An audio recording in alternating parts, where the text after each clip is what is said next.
work with especially the Deposit Protection Fund of Uganda, the business community, religious leaders, among others. And without much ado, Deputy Governor, let me just quickly recognize them so that you may get to know them. We have the Vice Chancellor, Mbarara University of Science and Technology, who is none other than Professor Celestino Oboa. Before you, sir.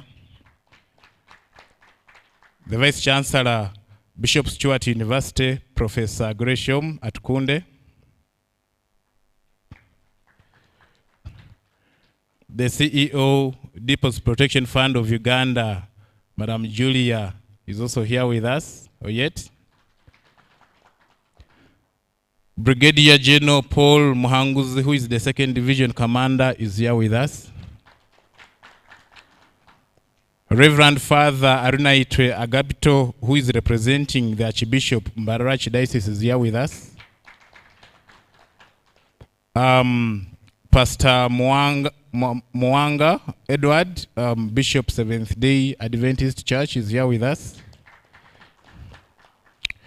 The Assistant Commissioner of Police, who is also the RPC Ruizi region, Afande Kituma Rusoke, is here with us. Deputy Governor, we have visiting guests from Rwanda. So please allow me to recognize the presence of Ms. Makumi Doreen, who is the Director of Communications at the National Bank of Rwanda. And she moved together with Mr. Karemera Bob Allen, who is a senior officer at the National Bank of Rwanda. And they are here to benchmark and see how we conduct our stakeholder engagements. Deputy Governor, in the best interest of time, the rest of the protocol will be observed in due course, but from the Bank of Uganda side, these are people already known to you. This is your team, but I'd also introduced them earlier before you came in, sir. So please allow me to now introduce and invite at the same time the Bank Secretary, Bank of Uganda, Mama Susan Kanyemiwa, to come and welcome us to this town hall meeting. And Susan is also the head of the outreach programs at the Bank of Uganda, including corporate social responsibility and things related to that. Thank you so much for coming, Susan.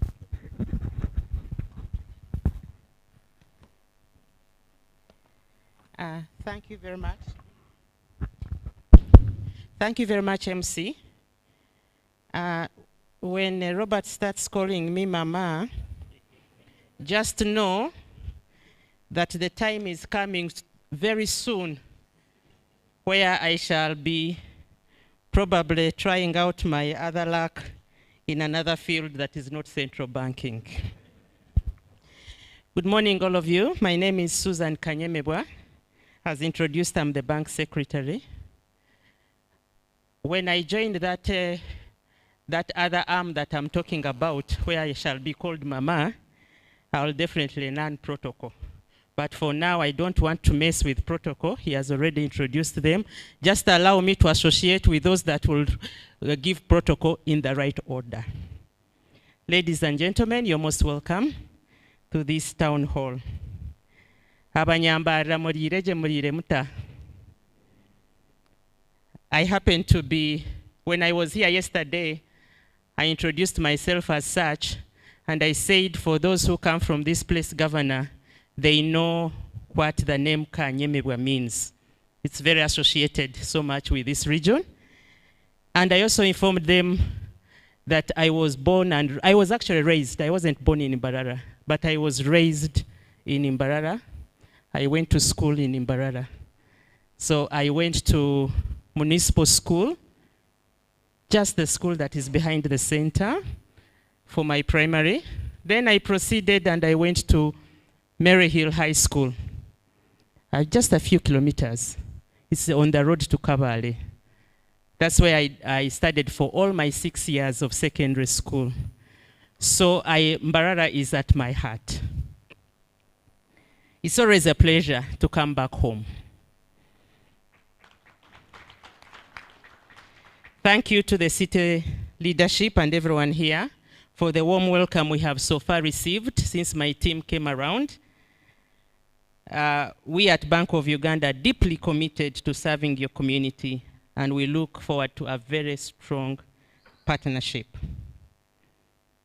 As a central bank, we believe in connecting directly with the people that we serve. Our revised mission, price stability and a sound financial system to support socio-economic transformation, cannot be achieved without understanding your needs, our people, and sharing how our work affects you. And these town hall meetings are intended to build on this commitment.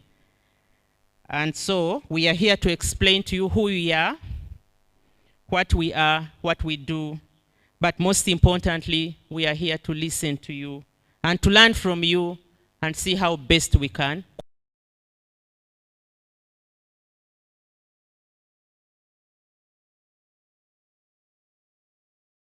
which we refer to as a stakeholder.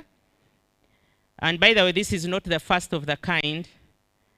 We have been to almost all the districts in the country doing the same, talking to the people and getting feedback from you. And also to demystify that feeling that Bank of Uganda is up there. Deputy Governor Philip yesterday, while he was representing you, he told the people that Bank of Uganda is with them. It's not the building, but that Bank of Uganda is part of the people, is part of the public, that they should feel free to engage with us. They should feel free to present whatever questions, but most importantly, they should feel free to visit the branches and be assisted or served. So one of the objectives of the stakeholder engagement, as I mentioned, is to explain our role. How do we support price stability, supervise financial institutions, and manage payment systems? My colleagues will come and explain more about that. We also want to understand how this will help us to inform our decision making. The second is to gather feedback. Your suggestions directly shape how we improve our policies and communication for better results. And the third is promote collaboration. We partner with other regulators, like the Deposit Protection Fund, and the CEO has already been introduced. We also, Uganda Microfinance Regulatory Authority, who are also being represented today. And together as a team, we strengthen our financial system and protect our or your interests. As already mentioned by the speaker, today's keynote speaker is the Deputy Governor, Mr. Michael Atingego, and he will delve more into these issues that I've talked about. And we thank him for graciously accepting to put aside his very busy schedules to come and be with us and engage with us and interact with us today. Let me, however, say a few things about other works. Bank of Uganda does not only deal in monetary policy, payment systems, financial institutions, supervision and regulation. Bank of Uganda has a human part, the human aspect of the bank. We deal in community development, and we have a very strong passion. And this is through our Corporate Social Responsibility Initiative, which I happen to head at the institution. I mentioned yesterday that we have partnered before with the district leadership to renovate and equip the Wizwera Health Center 4 in Mbarara. And this is our commitment to improving lives, especially for women and children. And the healthy community, therefore, is the foundation of a prosperous Uganda. Yesterday I mentioned that we are targeting women and children, maternity, health care, and neonatal care, not because I'm a woman, but because we believe that women are mothers of the nation, and our children, our babies are our future. So if we are able to tap into their health and ensure their health, then we shall ensure sustainability going forward. And therefore, we cannot talk about financial inclusion, which my colleagues are going to speak about, if we are not promoting a healthy society in which we are going to promote financial inclusion. We also deal with aspects of the environmental, social, and governance principles among the financial sector. This means encouraging responsible lending that supports sustainable businesses and ensure our financial system benefits everyone. The financial institutions that are represented here, you know it very well that ESG is now on the agenda. Then the third aspect here is feedback, and definitely our Mbarara branch. I'm sure you all know where our Mbarara branch is. Our commitment to you doesn't end with this meeting. We genuinely want your feedback to make these engagements even more valuable. So after this session, our Bank of Uganda staff will be distributing a short questionnaire.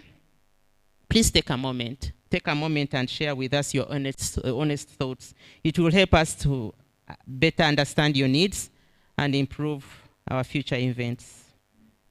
Speaking of valuable resources, I would like to highlight our Bank of Uganda branch, like I mentioned, here in Mbarara.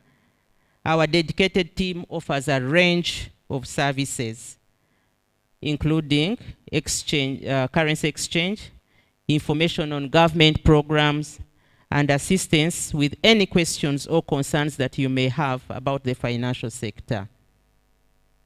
Please do not hesitate to visit us, visit the branch, and take advantage of the expertise available there.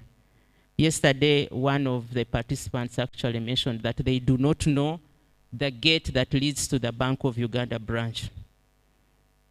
And all of us know where that branch is. So the branch manager will be introduced later. Please, the staff members, our people of Mbarara will be visiting you at the branch. Receive them, address their issues. For those issues that you may not address, please forward them to head office so that they can get responses. Thank you. Thank you once again for your time. And working together, we can create a stable economy and a sound financial system that serves not only Mbarara City, but also the catchment area and Uganda at large. Mwebale munonga kumpuliriza. Thank you.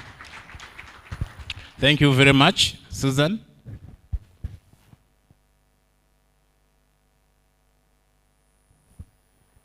I have been given the honor to invite none other than the CEO of the Deposit Protection Fund, Dr. Julia Oyet, to come and speak to the people. You can see now the language that I'm using.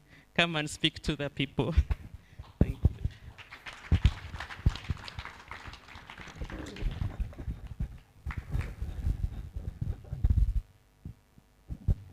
Thank you very much, Susan. You didn't call me Mama, but I'm also Mama. In fact, I might be a grandmama anytime. The Governor, Bank of Uganda, the district leaders, the security forces here, the senior management of the Bank of Uganda, the staff of the Bank of Uganda, ladies and gentlemen, I greet you all, and I bring you warm regards from the board, management, and staff of the Deposit Protection Fund. Before I start, I have been introduced as the Chief Executive Officer, but I'm not here alone. I have a strong team from the Deposit Protection Fund that is with me. I have Mr. Patrick Izaga, who heads our communications department in the Bank of Uganda. Thank you, Patrick. And I also have Betty. Betty, where are you? Please wave to the people, so that the people should know that the Deposit Protection Fund of Uganda is not just a fund, but it also has people behind it. So what is the Deposit Protection Fund? The Deposit Protection Fund is an agency of the government of Uganda that was established to ensure that in that unlikely event, the bank in which you have put your money is closed, you will not go away empty-handed. And I like giving an example. Assuming that you lent a business your money and said that, please keep this money, after some time you'll give it back to me with some interest. But unfortunately, the business gets a problem. And when you go to look for your money, you find that the shop is closed. What would the owner tell you? The owner will tell you, Madam, as you can see, the shop closed. Where do you expect me to get money to pay you?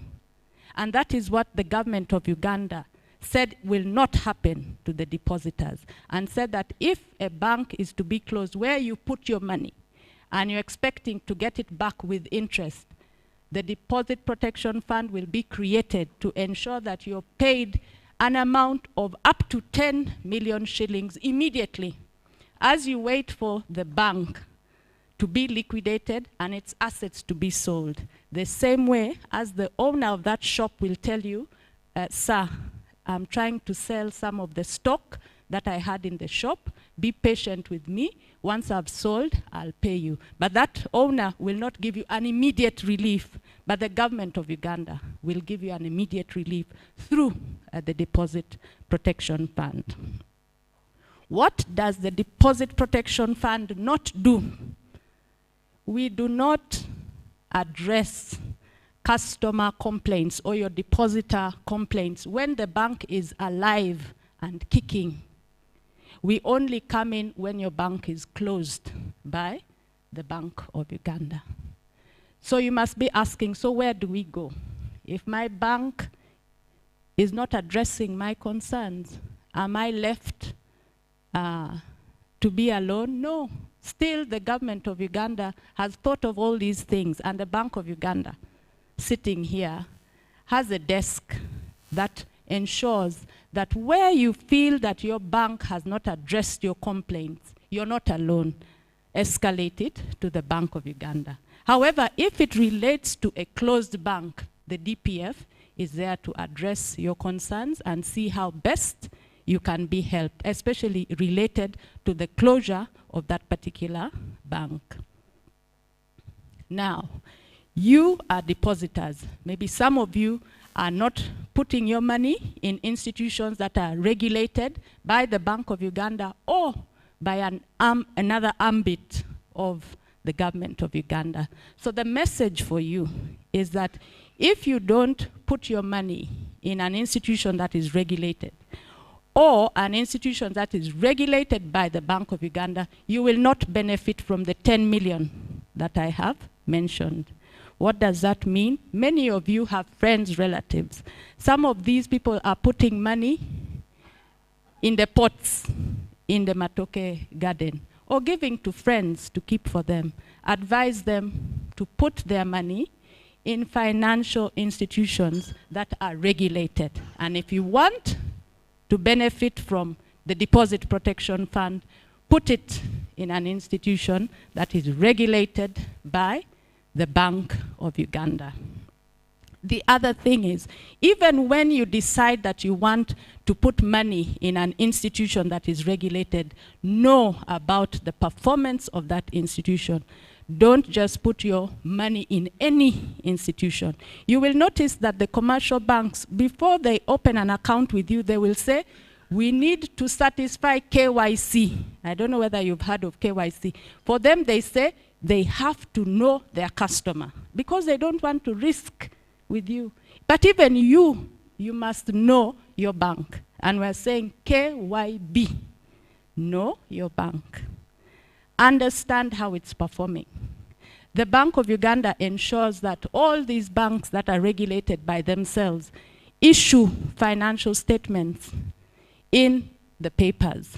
I don't know how many of you look at that section and say, oh, this is my bank, how is it performing? How did it perform last year? Am I really comfortable with its performance? Or do we get that newspaper, use it for sigiri, for wrapping groundnuts, berenge, and so on? No, that information is given to you for a purpose, so that you will know and understand your bank. And as you know and understand your bank, please get information from credible sources, not the rumors you see on social media. This bank is closing, the other bank is closing. No. All these banks have websites. Get to know the website of your institution, learn about it. Look at credible information that is put in the newspapers. That is what you should use to know your bank.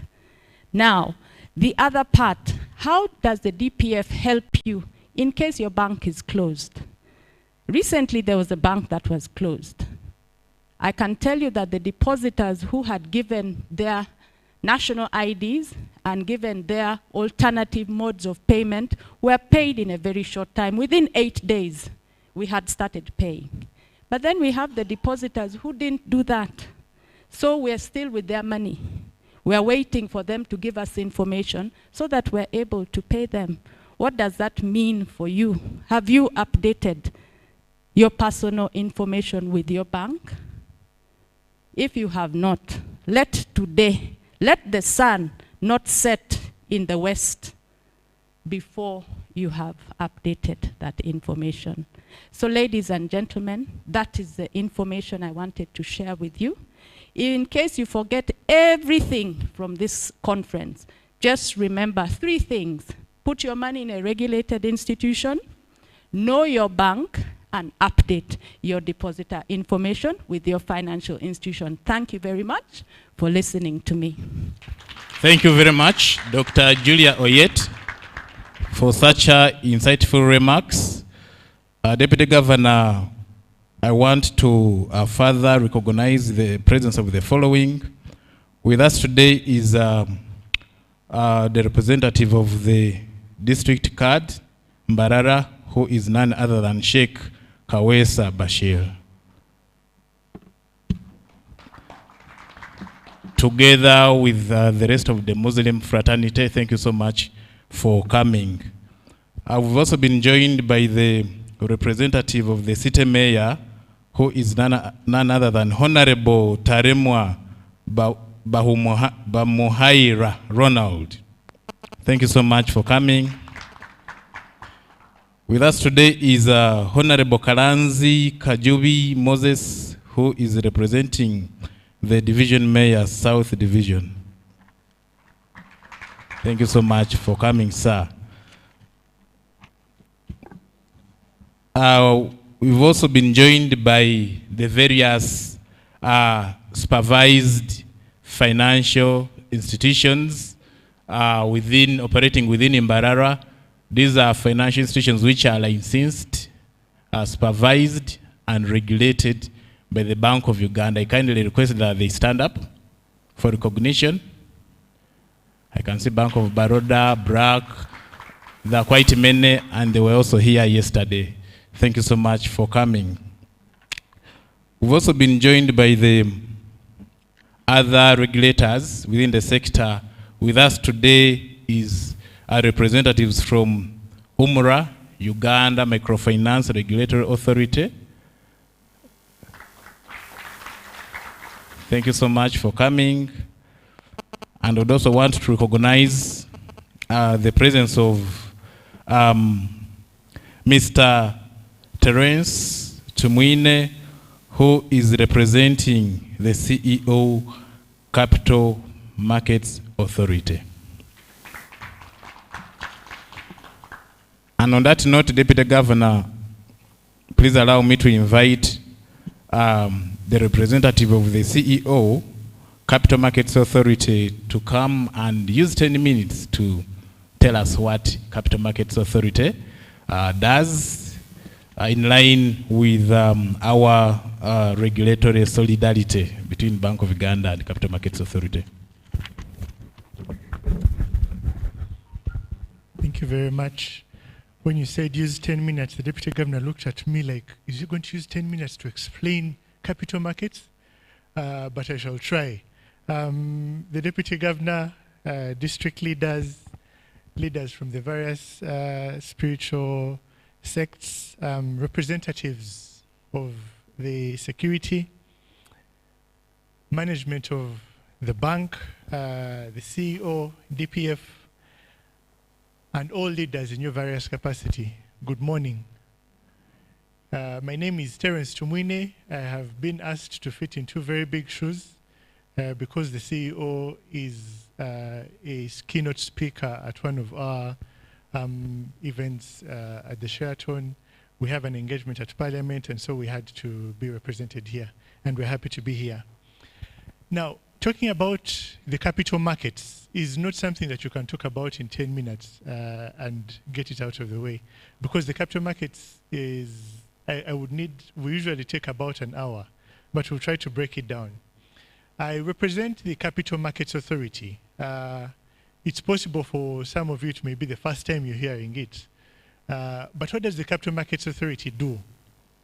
It was enacted by an Act of Parliament in 1996 with support from the Bank of Uganda to be able to regulate any sort of exchange that has some sort of security attached to it.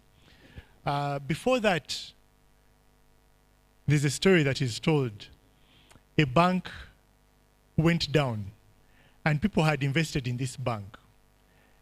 Now people came to the Bank of Uganda to say, please, this bank has gone down, but they didn't have some sort of certificate. And there was no institution to be able to regulate this.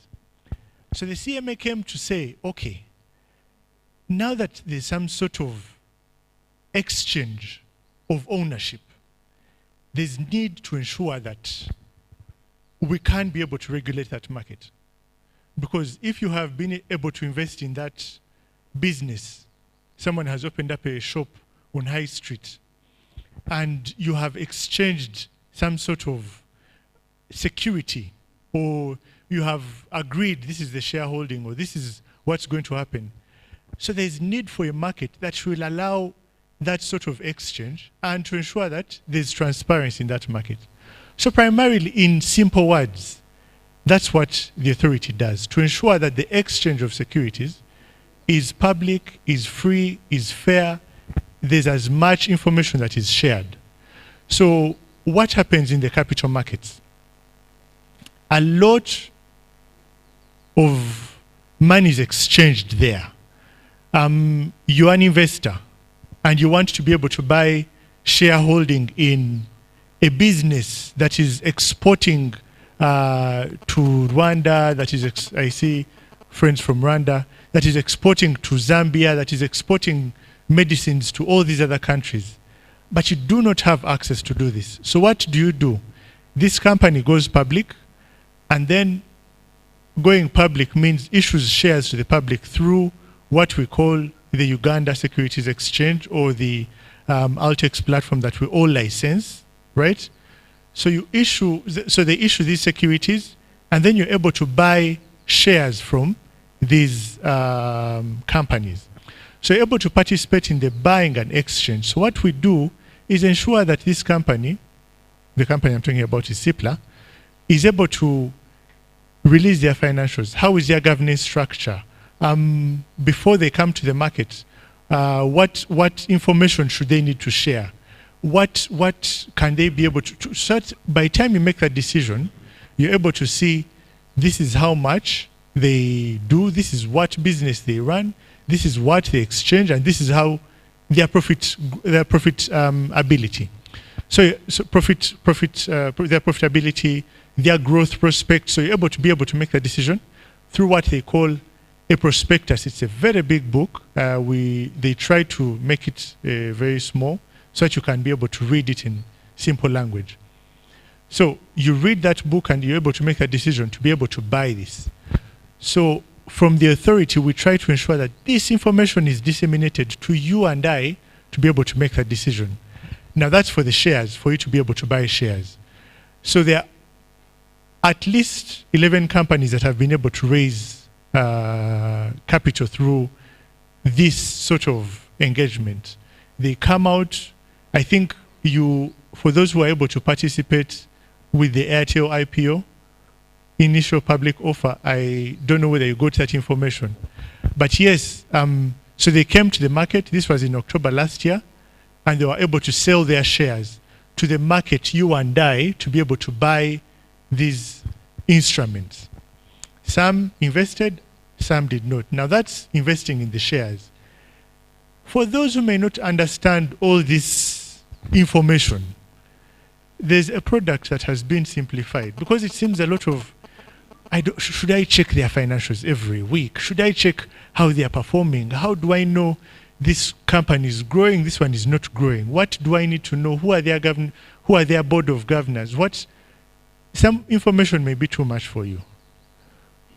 Through the capital markets, there's something that is also called unit trusts or collective investment schemes. Should you have excess money that you're not saving in the bank, you can actually invest this through unit trusts or collective investment schemes. What's the minimum you need? As simple as 100,000.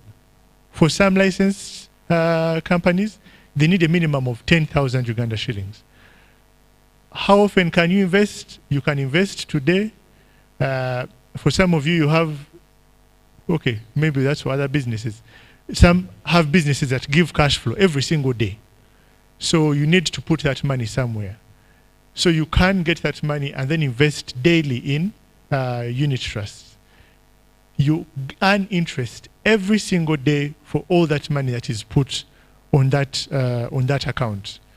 There's close to 6 investment managers that are licensed by the Capital Markets Authority, and we request for you to invest. Before you invest, don't look at that Twitter account and then you say someone is giving 10% per month. Please feel free to visit our website and see the licensed individuals, and then you can actually come and invest through them. Please do not listen to your friend to invest in Michael's small business who is giving 10% return, or invest in maybe Adam's business that's giving a 20% return per month. Be careful before you listen to that social media or watch that thing that's moving around on social media, and usually they sell too high. It moves very, very fast, and before you realize it, you've invested and then you don't know where to run to. We're requesting you, please, before you invest, visit our website. Are they licensed? Check the Bank of Uganda website. Are they licensed? Try and visit Ubra. Just see, are these people licensed? If they are not licensed, then you don't have where to go in case you're fleeced of this money. Just recently, we had to just inform the public of some companies that we think were stealing money from, we could say stealing money, fleecing money from the public. And we put a warning. And so far, we've actually realized over 4 billion was being invested, because people are investing because of emotions. They get this WhatsApp group, invest and you get 10% per month. We all want money, but it's important you get it the right way. I can speak so much more about the capital markets, but allow me to stop here. I was given only 10 minutes. But yes, there's so much happening. I think we'll get time to talk about investing in the bonds during the session, but I'll leave it to the central bank. But thank you very, very much. I wish I had more time, and I wish you all the best. Thank you very much. Thank you very much, Capital Markets Authority, for that very informative presentation. Now we want to further recognize more guests who have just joined us. With us today is UBRA, Uganda Retirement Benefits Authority, representative. Kindly stand up.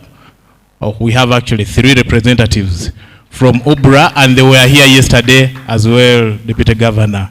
Thank you so much, UBRA, for coming. As per the program, we are going now to request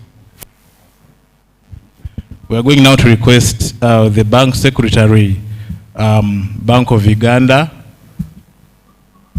to come and invite for us the Deputy Governor. But also, like I told you earlier, the Bank Secretary also happens to head the outreach programs at the Bank of Uganda, and some Bank of Uganda has done some work in that regard, so she'll also talk about that.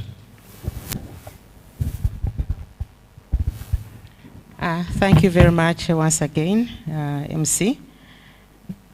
I mentioned about the corporate social responsibility that the bank does, and I talked about Wizwera Health Center 4. This Wizwera Health Center 4, the bank actually, I wanted to be specific for those that have not visited the health center. The Bank of Uganda renovated the maternity ward for the center. We also renovated the neonatal ward. But I wanted to specifically mention that we donated the much needed blood bank at the health center 4 and a solar system. And I am reliably informed that Wizwera Health Center 4 is now a learning center for the students at MUST. So you can see how deep we have gone. However, it is not only the Wizwera Health Center that we have supported. I am happy to announce that the Bank of Uganda also donated a dialysis machine to Mbarara Referral Hospital. And that dialysis machine is not only serving the people of Mbarara Center, as a city, but also people from around the catchment area. It has been an addition to the machines that we found, the Deputy Governor, and very supportive. I thought I needed to come out clear on this so that you know it is not only the money things that we regulate and care about, inflation and the like, but we also care about the health of the people that we work with. So on that note, and also, maybe also to mention that it's not only Mbarara. People might think that probably because I was raised in Mbarara and I went to school in Mbarara, it is only Mbarara that we have thought about. No. We have actually renovated over 12 health centers across the country. And we are still doing the job. Like in this financial year, we are handling Hoima, we are handling Katakwi, we are going to Lida, we are also going to Mitoma. So you can see it is a big project that the bank decided to pay back to the people and the society in which we operate. And on that note, sir, I take the singular honor to invite you, Deputy Governor, to come and speak to the people of the city. Thank you.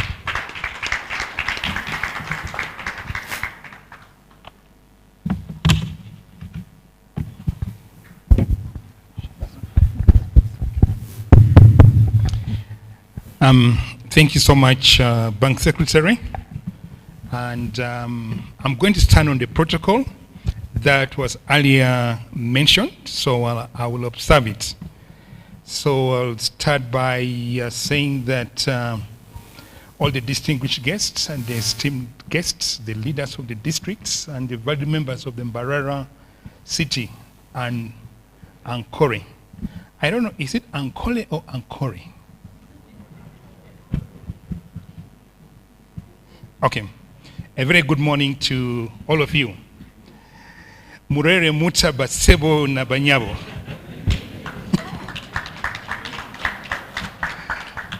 I wish I could continue.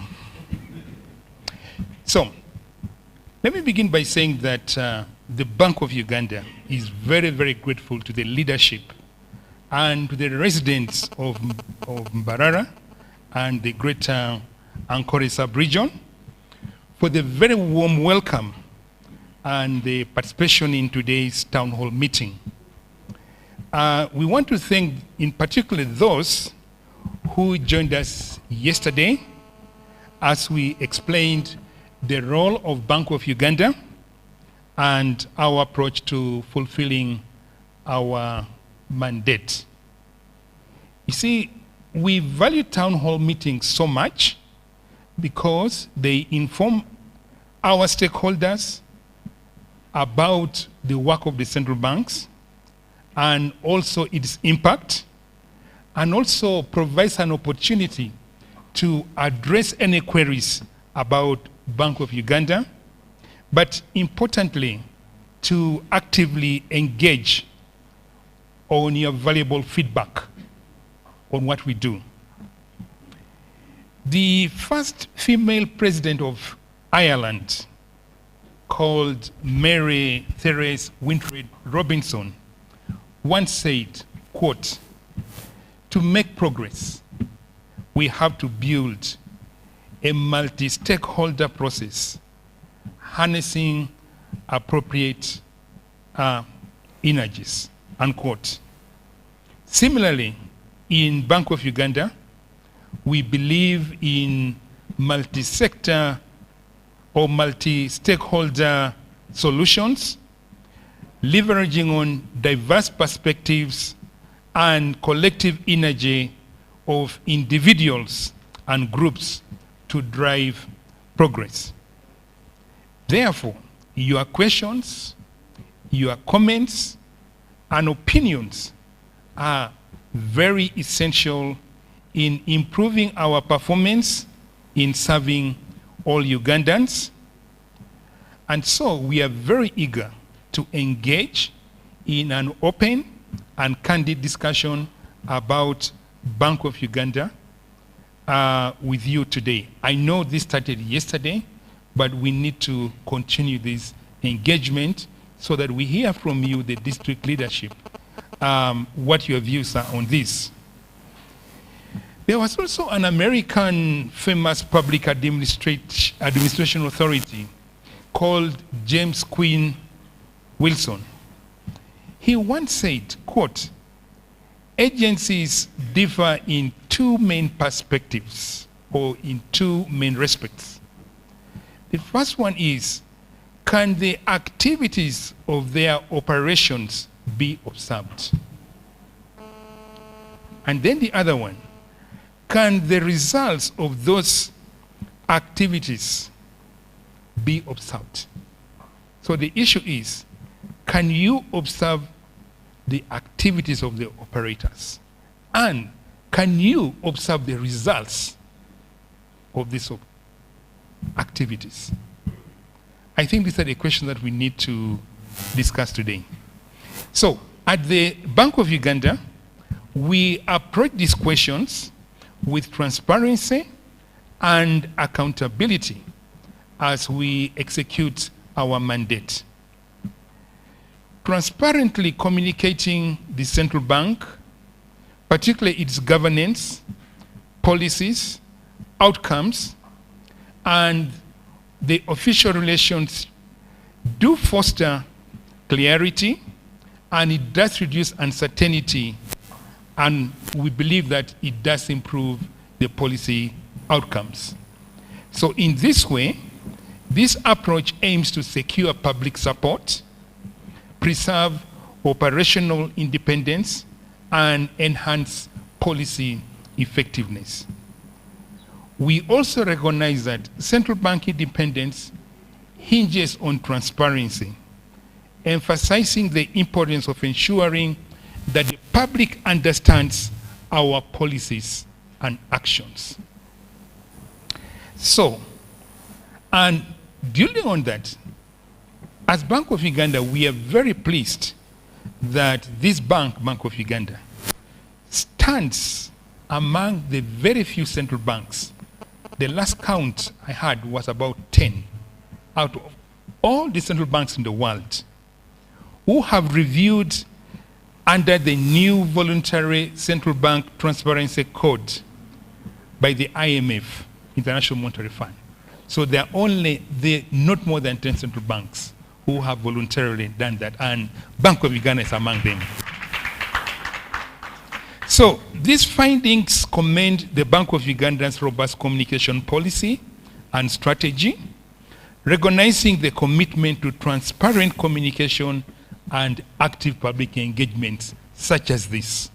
So this is where we stand out from the rest of the world. We encourage such communication, transparency, candid discussions with all the stakeholders, hearing from them, their concerns about the central bank, proposing solutions, and then we have a dialogue on that. So this morning, I'm going to provide an overview of the Bank of Uganda's work in order to set a stage for the open discussion that we are going to have later on. Our mission, like you might have heard yesterday, is to ensure price stability and a healthy financial system supporting Uganda's socio-economic transformation. And this aligns with the National Vision 2040, which is a transformed Ugandan society from peasant to modern and a prosperous country. So our central responsibility is to uphold and enhance the stability of the Uganda shillings. We strive to protect the purchasing power of our money, aiming for consistency with the prices, especially the non-food and non-energy commodities. Because, of course, there are some prices like matoke. If it decides to shine and the output of matoke comes down, certainly the price has got to go up. Now you may ask me, what can Bank of Uganda do about that? So this is a discussion that we're going to have. And that's why I said we really focus so much on non-food and non-energy prices, because there are some acts of nature that the central bank cannot control. But over the long run, we ensure that even the prices of those commodities that are affected by acts of nature, their prices should be consistent with our medium-term inflation target. You're all aware that a rapid price increase is due to mostly heightened demand for goods and services, given the available supply. So you find that relative to the available supply, the demand is sometimes high. That's why when the supply of matoke reduces and the demand does not reduce, the price goes up. It's obvious. So what we try to do is to manage demand to some extent in order to bring it in line with the available supply, especially for the non-food and the non-energy commodities. So what we do, we try to manage the money flow and the borrowing costs, thus aligning demand with the available goods and services to stabilize the price. So sometimes you wonder, when we release our monetary policy statement and we're saying that we have raised the central bank rate from 9.5 to 10%. So you sometimes wonder, are these guys talking to themselves or what? But we'll have a discussion on what that means later on. So price stability enables individuals to plan and sustain their living standards. Because you might be wondering, so what is this thing about price stability? So price stability encourages savings and investments, hence economic growth. When this is spread to benefit the mwananchi, socio-economic transformation becomes possible. Now, when you have rapidly increasing prices, it becomes difficult to keep your money in a financial institution, particularly if the interest rate that you are earning from your deposit in a financial institution is not as high as the rate of inflation. So for example, if you are only getting 10% from your deposit in a commercial bank and inflation is 30%, certainly your deposit in a financial institution is losing its purchasing power. So people will tend to move out money from financial institutions to begin buying what we call inflationary hedges. You go and buy pigs, goats, land, and what have you. All right, because you want to preserve the value of your money. But unfortunately, as you buy that, the multiplier impact of that investment is not as great as if you had left that money in a bank. Because in a bank, somebody else is able to borrow that money to go and invest and generate economic growth, which is going to create employment and improve on the livelihoods of the people. So but when people begin to withdraw money from financial institutions because inflation is rising very fast, and they begin to speculate buying, these inflationary hedges, things like land and what have you, you are reducing the capacity of the financial sector to generate growth, employment, and improve the livelihoods of the people. So that's why the central bank ensures that prices are stable, that when they rise, they don't rise so much to make you come up with drastic decisions about your investment opportunities. So, by so doing, we mean the laws that are going to do with 1 million, that is going to generate an extra 1 million to pay me and also interest for himself. That is a dangerous product. You need to be very careful. So our consumer protection is to sensitize the public that don't go for these dangerous goods and services. Those are defective products. Like the CEO of the Deposit Protection Fund said earlier on, when you see some of these guys going around that, give me 1 million, I will pay you 2 million after 1 month, ask them, who regulates you? Do you have a license? Ask those questions. I know the profit is very, very tempting, particularly when you are looking for money. It's very tempting, but at the same time, the risk is very high. And when the risk materializes, you really, really suffer a big loss. So you need to be very careful about that. And also as a central bank, we encourage fair treatment of customers by these institutions. So the Bank of Uganda supervises these institutions, ensuring that only adequately capitalized and professionally managed institutions obtain and maintain operating licenses. So anybody else who is coming and they are not regulated, they don't have a license, and they don't have any capital, they are suspect. They are suspect. So watch out.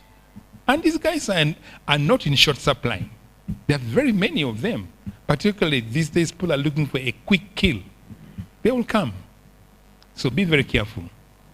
So our commitment lies in enhancing the management of financial institutions for accountability and mainly protecting the interests of the depositors. As a central bank, we are concerned about the safety of the deposits, customers' deposits.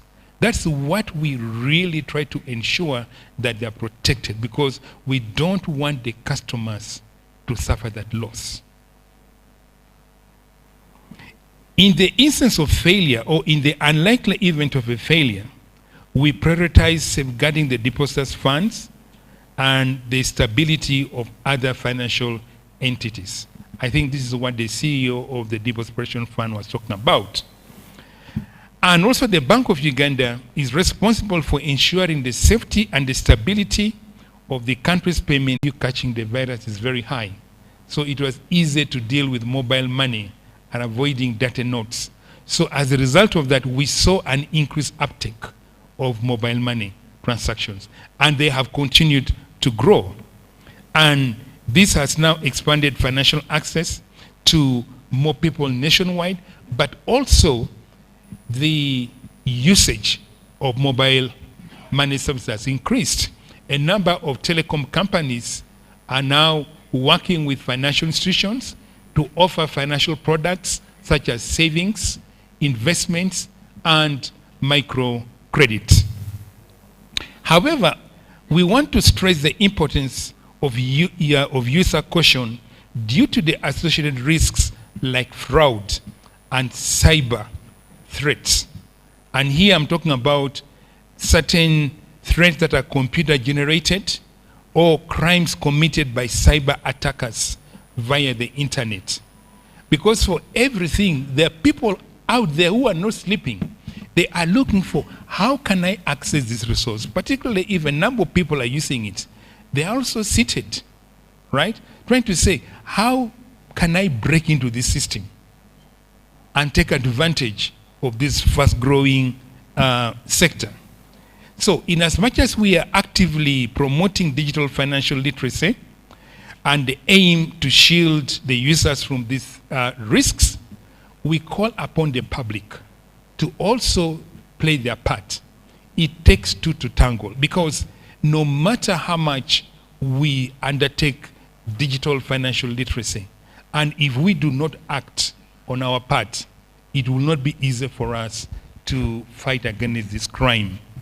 So, for example, if you're an old woman out there, do you give your PIN, right, to your children and what have you? Of course, those young people are, the temptation to take some money when they know your PIN is very, very high. So those are some of the risks. And then there are crooks also who just, look for all possible ways of getting access to your money in the wallet. Increased mobile money usage and discourage excessive cashing out to minimize this expense, so that if you receive mobile money into your wallet, you don't have to necessarily cash it out to go and buy a goat or matoke. I think the wise thing to do is, if you have money in your mobile wallet and you want to buy a bunch of matoke, I think it would be very good to first of all ask the person who's selling matoke that, do you have mobile money?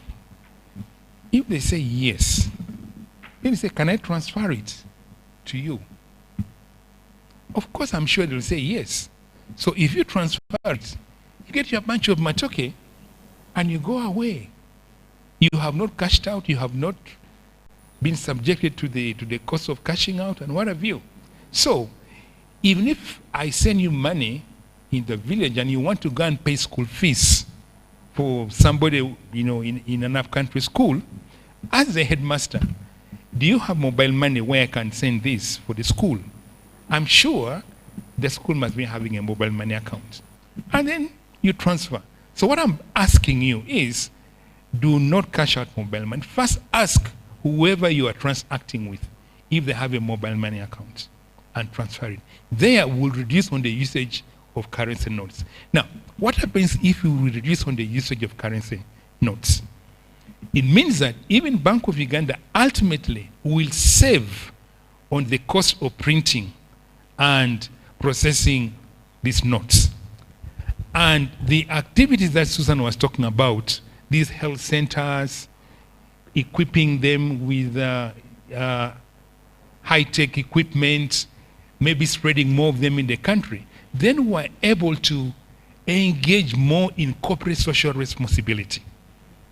So, help us promote the use of mobile money so that we can also increase on our corporate social responsibility as a result of the savings that we are making from the reduced printing and management of these notes. So that's my appeal to you. So therefore, we advocate for that because this strategy benefits the environment and supports the growth of digital financial services. So embracing these services enhances financial inclusion by encouraging the broader participation in the monetary economy.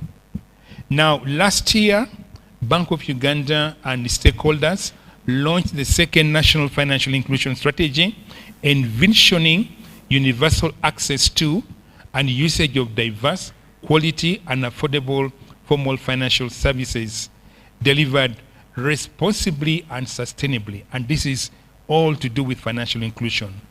Now that strategy has the key pillars as follows. The first one is to reduce exclusion and improve access to formal financial services, to increase on the usage of quality and affordable financial products, things like micro savings, micro loans, and micro insurance, and then strengthening financial consumer protection and promoting financial literacy, because here again we want to protect the general public from these fraudsters.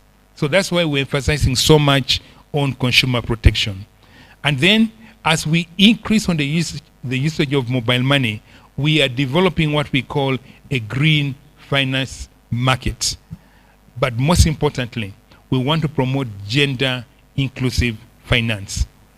So as a result of that, we are adapting to the ever-changing operating environment, and our mission now expands beyond macroeconomic stability to focus on tangible impact of our actions on the people's lives and livelihoods, something that Susan mentioned earlier on. So what are we doing? So beyond just price stability, we are reinforcing a financial system and fostering financial market growth. We are now working to incorporate environmental, social, and governance principles and sustainability within the financial sector.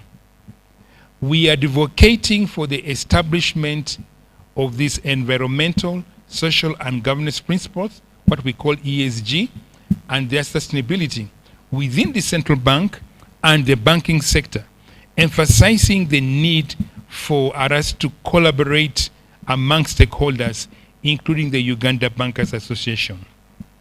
So where are we talking about ESG? If we are talking about ESG and in the context of our vision to promote socioeconomic transformation, promoting socioeconomic transformation begins with reducing the number of people who are in the subsistence sector and improving on their livelihoods. And once you improve on their livelihoods, then it means that they are producing more goods and services. And as you produce more goods and services, it allows the economy over time to move out from the dependency on agriculture to the dependency of other sectors. So, to ensure that a majority of the people get out of subsistence, we need to ask ourselves, where do most of the people in Uganda derive their livelihoods from? Close to 70% of the people in Uganda live in rural areas, and about the same percentage is engaged in agriculture. And this agriculture is rain-fed. So you can imagine a situation where the rains fail or where there are floods. The livelihoods of these people is affected. So how can you ensure that these people come out of poverty if they continue to rely on rain-fed agriculture? Their activities are exposed to things like floods, to things like disease and pests for their crops. We need to work on that.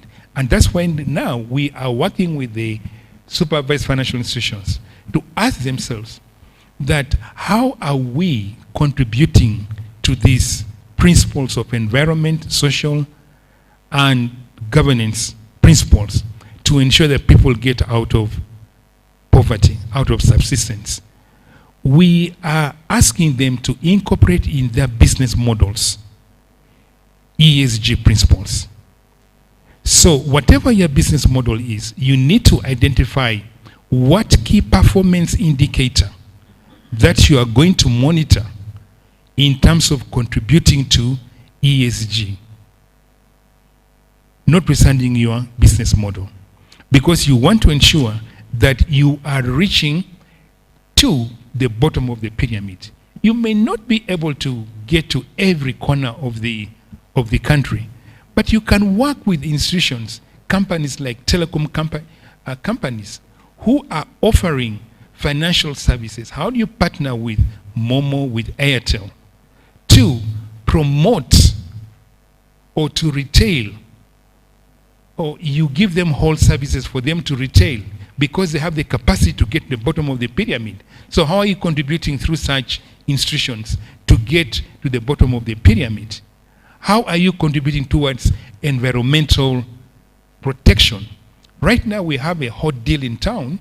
Everybody is rushing to the oil and the gas sector because there's ready money there. But oil and gas sector, to a large extent, emits carbon atmosphere. The question is, even as you support the lending activities of the oil and the gas sector, what are you doing to absorb the carbon that you are financing its emission?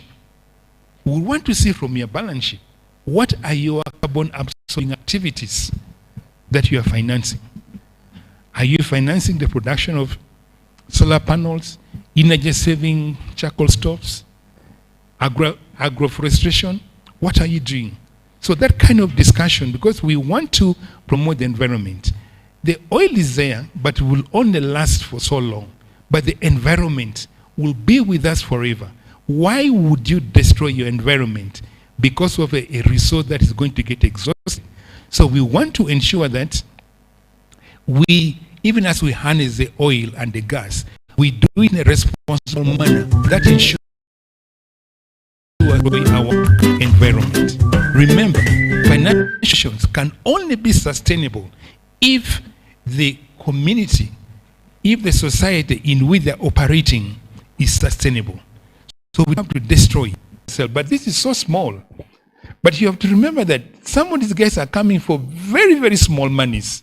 Some of them are coming for 200,000, 500,000, 1 million. I was looking at a lady whose salon had been affected by COVID-19 because of the lockdown. She lost the business. So now when the economy was reopened, she needed to buy, I don't know what you call those things. Me, I call them balloons. These things ladies put their heads in. Oh, I'm told they're called dryers. Me, I thought they were balloons. But yeah, so she wanted to buy more of those dryers. And that's all she wanted the money for. So those small monies have contributed. It has helped the small and the micro enterprises to recover from the COVID-19 impact. So given the prominence of agriculture in Mbarara and Ankole, the Bank of Uganda is urging the area leaders to champion agricultural modernization and value addition, the projects that are involved in this area, by taking advantage of the SEF and the SBRF. So I want to hear from you, how can we increase on the uptake of this? These schemes, I believe, will help to uplift the communities from subsistence farming to a thriving money economy. The way we administer the SEF and SBRF demonstrate its commitment to fostering agricultural modernization and small business growth. And by identifying the challenges that you are going to present to us today and encouraging the uptake in Ankole, these initiatives can potentially transform the region's economy and further improve on their livelihoods. So ladies and gentlemen, I just want to emphasize one more thing. That is the climate change. We are living in an environment where climate is changing by the day. The rainfall patterns that we used to observe in the past are changing. The intensity and the frequency of droughts, floods, right, is all increasing, and it is affecting us.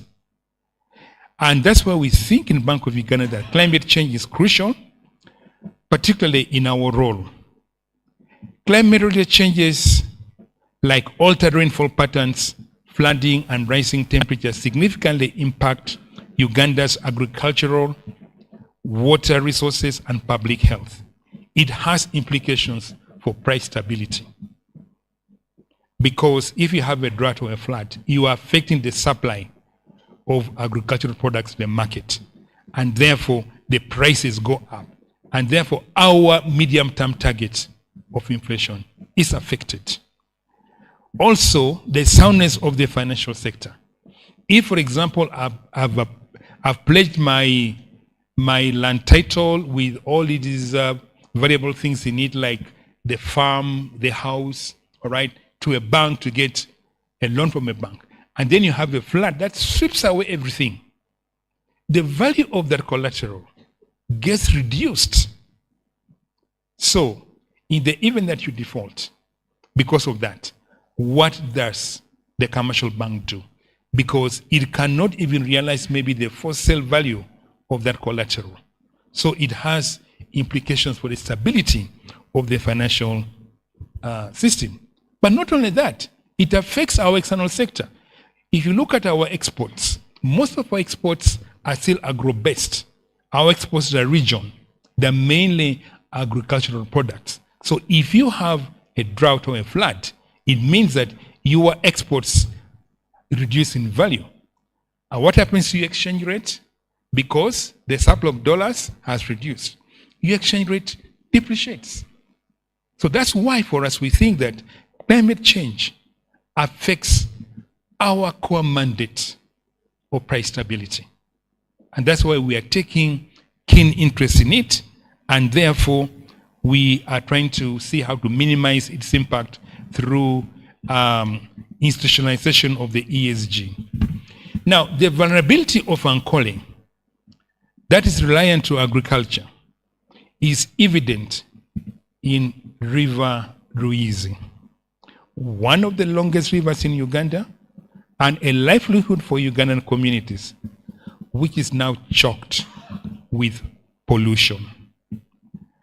As this once majestic river suffers from pollution, it serves as a wake-up call for us to urgently safeguard our precious ecosystem and water resources. So the saying, neglect nature and we will all suffer. So we need to do something about this. The threat to food security, price shocks, and welfare due to climate change is pressing, and urgent action is needed.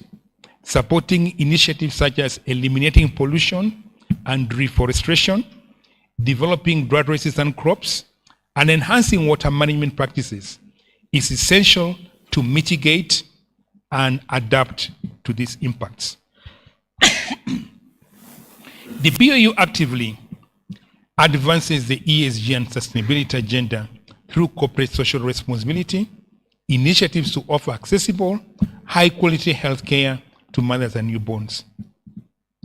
Like the bank secretary mentioned, we revamped the Mbarara Health Center in 2019, and this is how we advance this agenda. This commitment aligns with the vital role of healthcare services as a cornerstone in the national socio-economic transformation. So, ladies and gentlemen, a lot today has been shared here since yesterday, but the conversation does not end here. Let us keep the dialogue going. Visit our Mbarara branch and website, talk to your local bank, and be part of the building a stronger financial future for Mbarara. Of course, economics and finance can sometimes be complicated, but that's why we're here today. We want to discuss it at this level. So do not hesitate to ask your questions, no matter how big or small. After all, a financially informed Mbarara is a powerful Mbarara. Let me pause here to reiterate Mary Therese Winfrey Robinson's belief in collective problem solving. That is, to make progress, we have to build a multi-stakeholder process, harnessing appropriate energies. So please, feel free to ask us anything about Bank of Uganda and our mandate. Mwebare Unonga. May God bless you.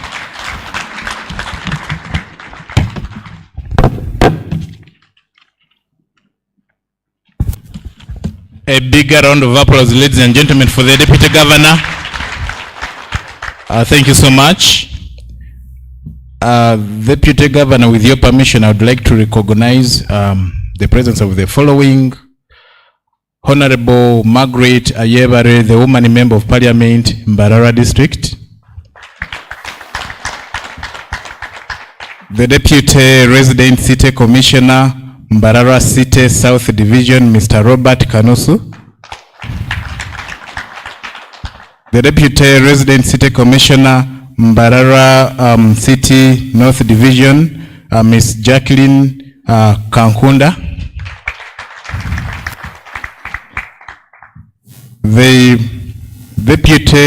The resident district commissioner, Mbarara district, represented by Mr. Peter Watch Kaswabuli. We've also been joined by the Microfinance Support Center, represented by the regional manager, who is none other than Mr. Daniel Musherure.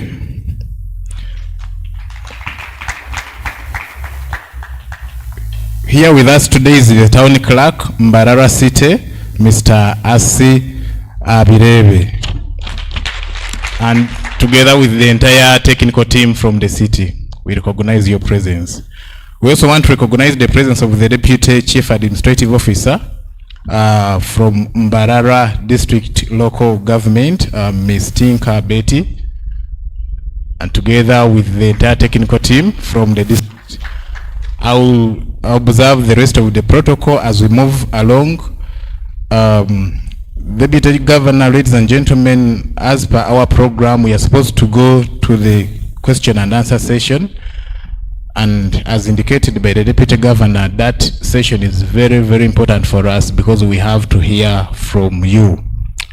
But we've been reliably informed by the woman member of parliament that she has another engagement in Bushenyi where they're going to commemorate Women's Day, but she prioritized us and decided to come here first, and it wouldn't be good for her to go without speaking to us. So let me take this singular honor and pleasure to invite Honorable Margaret Ayebare, woman member of parliament in Mbarara district, to come and say hello to us.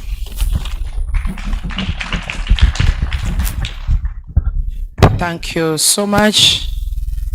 I want to observe protocol following those who spoke before me. And I will say good morning, everyone.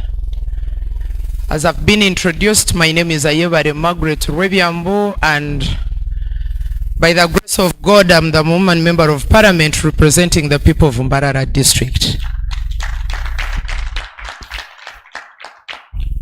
I'm sorry, we have belated Women's Day celebrations in Bushenyi, and I need to rush to Bushenyi to stand with my colleague, woman member of parliament.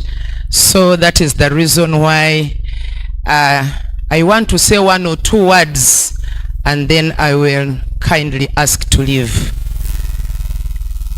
I first of all want to thank Bank of Uganda for inviting us to come and listen to you and know more about Bank of Uganda.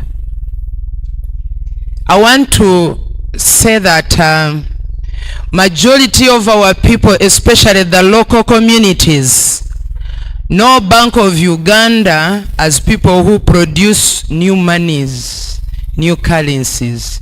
If you ask someone in the village what he or she knows about Bank of Uganda, they will tell you it is where new currencies come from. Short of that, they don't know what Bank of Uganda is all about. So I want to thank you, Bank of Uganda, for thinking through to come down to communities and begin telling them what you are and what you do.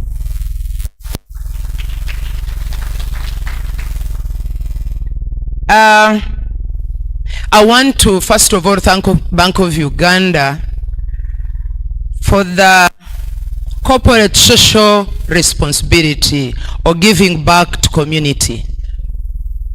I sit on Health Committee of Parliament of Uganda, and I know what you have done for Mbarara in particular. And when you come to my own place with Wera House Center 4, I'm proud to say that we partnered with you. We welcomed you in my district and you renovated our maternity ward. I want to thank you for that. And on that note, call on you again to come and do more. As a politician, I always welcome more and more, especially as we come near to 2026.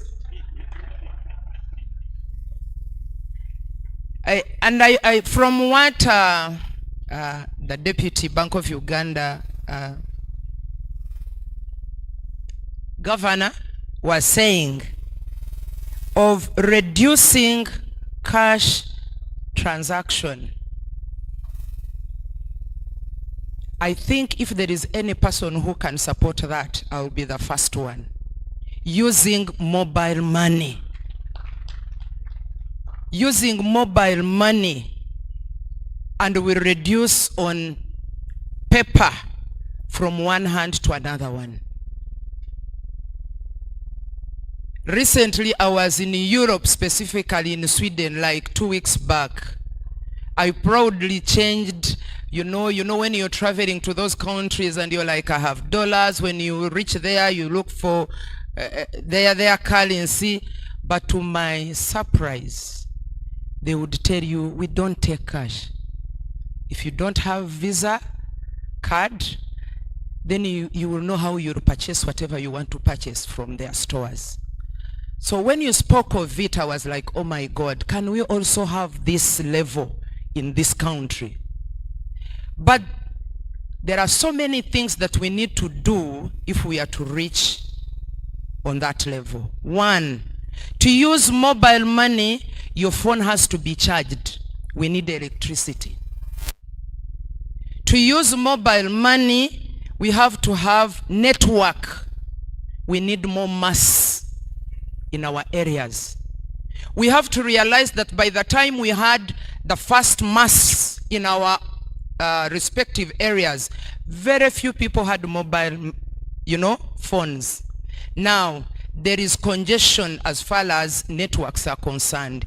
We need more of those if we are to achieve this. And I want to say that when I heard you saying that we need what we call multi-sectoral solutions, it cannot be done by one sector. We need to pull our hands together. We need to pull sectors together. We work together to achieve some of these things that you're talking about. Bank of Uganda, I have one request before I move. We need to change some of these write-ups into local languages. Most of our people sign for loans. They have reached on signing things they do not understand because everything is in English. Recently, I got someone out of sales who has been arrested because he signed for the loan. After signing, I don't want to mention one of the circles that made him sign. And after signing, they were like, you see, money is over. You will come back and correct it tomorrow. When he came back, they said, but you signed, you took the money. They demand now 12 million from that old man. Just because he signed English things, if they were in Runyankore Ruchiga, I think would have read and know that this does not mean that I took the money. So kindly, Bank of Uganda, since you govern, kindly let's have some of these write-ups in local languages for people to understand. One of the things that you mentioned as a challenge is limited financial literacy. People do not understand what they are signing for. People do not understand. And even your leaflet that is there of financial literacy is also in English. I believe in people who were here yesterday and they took it. These are the things that we take from here and people keep them. They don't even read them because they cannot read what you have written. Let's put things in local languages so that people can understand. And lastly, I would request that we transfer such meetings to deeper areas in our villages. I want to tell you that me, I'm a woman member of parliament. I represent the rural Mbarara. I still have people who have not reached Mbarara, who have never been to Mbarara, who don't know Mbarara. Can we shift these meetings from town centers to our people? Because they are the people who use money. They are the people who take up loans. They are the people that support this government. They are the people that we are looking at when we are talking of socio-economic transformation. So we need to take such meetings to Bwizwera, to Rubindi. I'm talking from the places where I'm a leader. Let's move there. Let's not wait for Bank of Uganda, Central Region. We have Bank of Uganda in Mbarara here. Let's organize and have such meetings with our people deep on sub-county level, on town council level, not at the level of the city. And I believe most of the people that are here are from the city. If I could ask those who are coming from my Mbarara district, the one that I lead, it could be only my honorable councillor members. The rest of our people are not here. Yet we have those so many circles, so many of them, where our people get money from. So it's my humble request that we transfer such meetings to rural areas where we are looking at people from, subsistence farming to money economy. I have spoken all this for God and my country. Good afternoon. Thank you very much, Woman Member of Parliament in Mbarara District, for the insightful remarks. Just a quick rejoinder that to empower financial consumers, Bank of Uganda started the Financial Consumer Empowerment Mechanism, which can be reached by you writing to Director Communications, Bank of Uganda, or sending an email to fcem@bou.or.ug, or you can call the following numbers, which are 0312 39 21 91 and 0312 39 21 24. I'll repeat them: 0312 39 21 91 and then 0312 39 21 24. But also there is a toll-free line, which is 0800 144 044, 0800 144 044. But also to again say that following the area members of parliament request to translate the documents into the local language, the key facts document, which is a major document required, someone requires to take any product from the financial institution, is actually available in the local language, and the Director Commercial Banking is here. He'll probably talk about that later. Thank you so much. So we now open up for the question and answer session, and Ralph Akurabirunji is going to help me move the microphone. So if you have any question, there are two ways of making sure that your question reaches to us. One, you can put up your hand, we'll give you a microphone, you ask verbatim. And two, you can write that question on a piece of paper, and the Bank of Uganda team will pass around and pick that paper from you, and the Deputy Governor will gladly respond, or you will assign any of the members from the Bank of Uganda that I introduced you earlier at the beginning of this town hall meeting to actually respond. There is a first hand here, Ralph.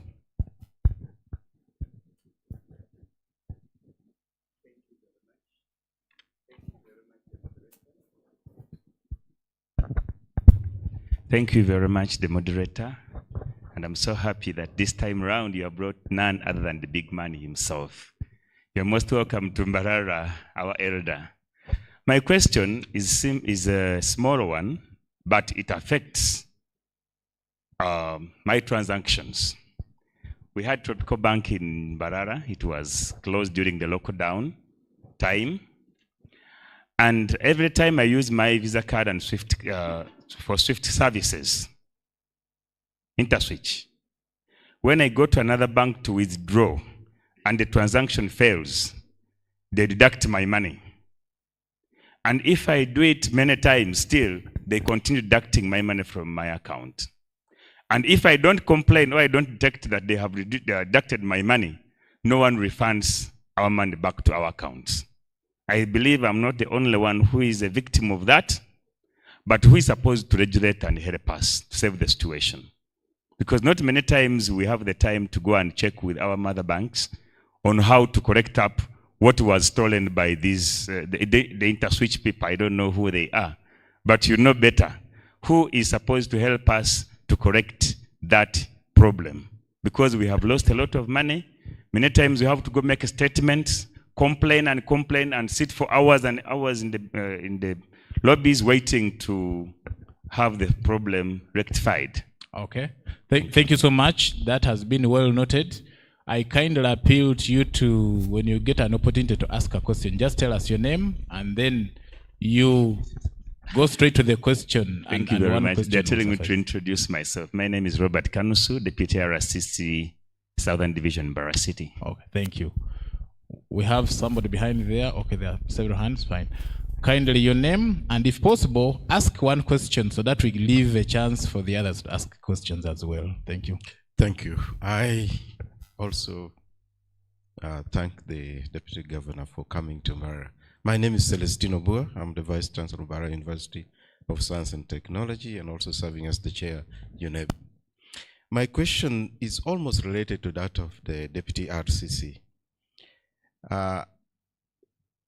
Deputy Governor, you have advocated for use of mobile money, trying to encourage us to have a cashless economy, which is great.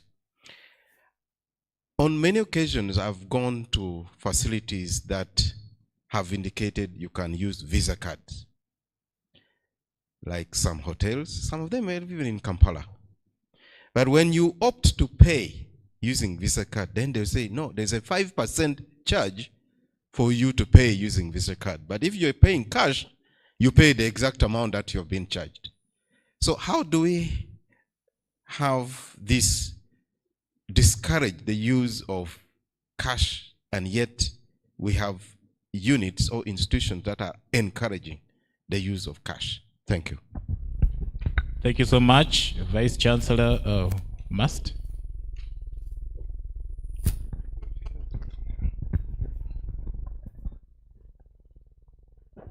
Thank you so much, Mr. Moderator. I'm Mukundane Tom, the Chairman, Uganda National Chamber of Commerce and Industry, Mbarara City, and a member of State Development Forum for Mbarara. Mr. Governor, in your mission statement, the first line has price stabilization. And yet we have seen very many commodities in Uganda which are very fragile. The prices are very fragile, like fuel, like common goods like soap, like salt. The prices are always up and down. And I would like to know what the Bank of Uganda is trying to do to stabilize the price.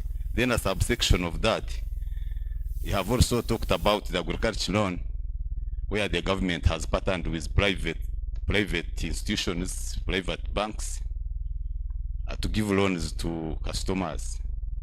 But there is a very big gap that is not yet filled. The process of that loan is very hectic and it takes long. I'm part of an organization. We applied for that loan in one of the banks in Mbarara. I don't want to mention, but they know because they know me.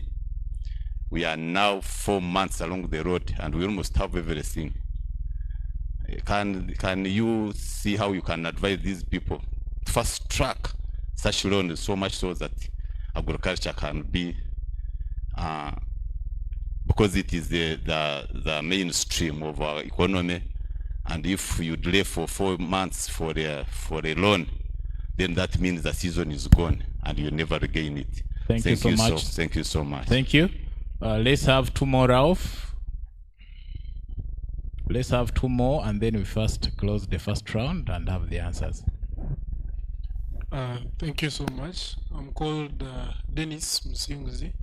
I'm the Youth Councillor Mbarara City South, but also a biodiversity project engineer.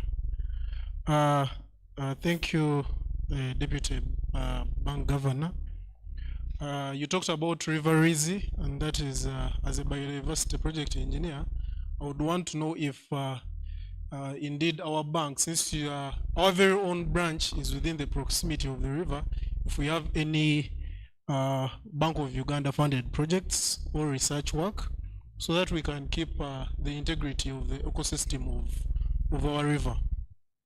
Another one is a very straight question. What is really causing the sharp dollar rise? You know, this affects our pockets.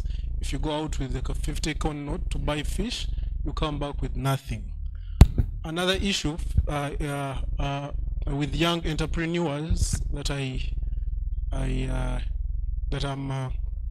represent, they are being innovative enough to surprise their beloved ones with notes on flowers, maybe on special occasions of birthdays and whatnot. I'm talking about the good notes, and you came up and said you're against that, but they were earning from it. What can they do so that they surprise these ones? Then another Thank quick you. one. Another If we can kindly leave the other people a chance as well to ask Bank of questions. Uganda Those are three, so ensures I'm communication counting. transparency. This is the most, I'm representing the lay people, and this is very critical. We've had over 2 years since the Bank of Uganda governor died, and we've never had a replacement. But we have a substantive deputy governor who is very qualified. We want to know when are we getting a governor of Bank of Uganda? Because when a member of parliament dies, 2 months is replaced. We have a very able-bodied person. That's We noted, want to sir. know. Thank you so much. Let's have I'm one not the last appointing person. authority, though. Thank you. The very last one for this session, then we have Deputy Governor respond. Yeah, thank you so much.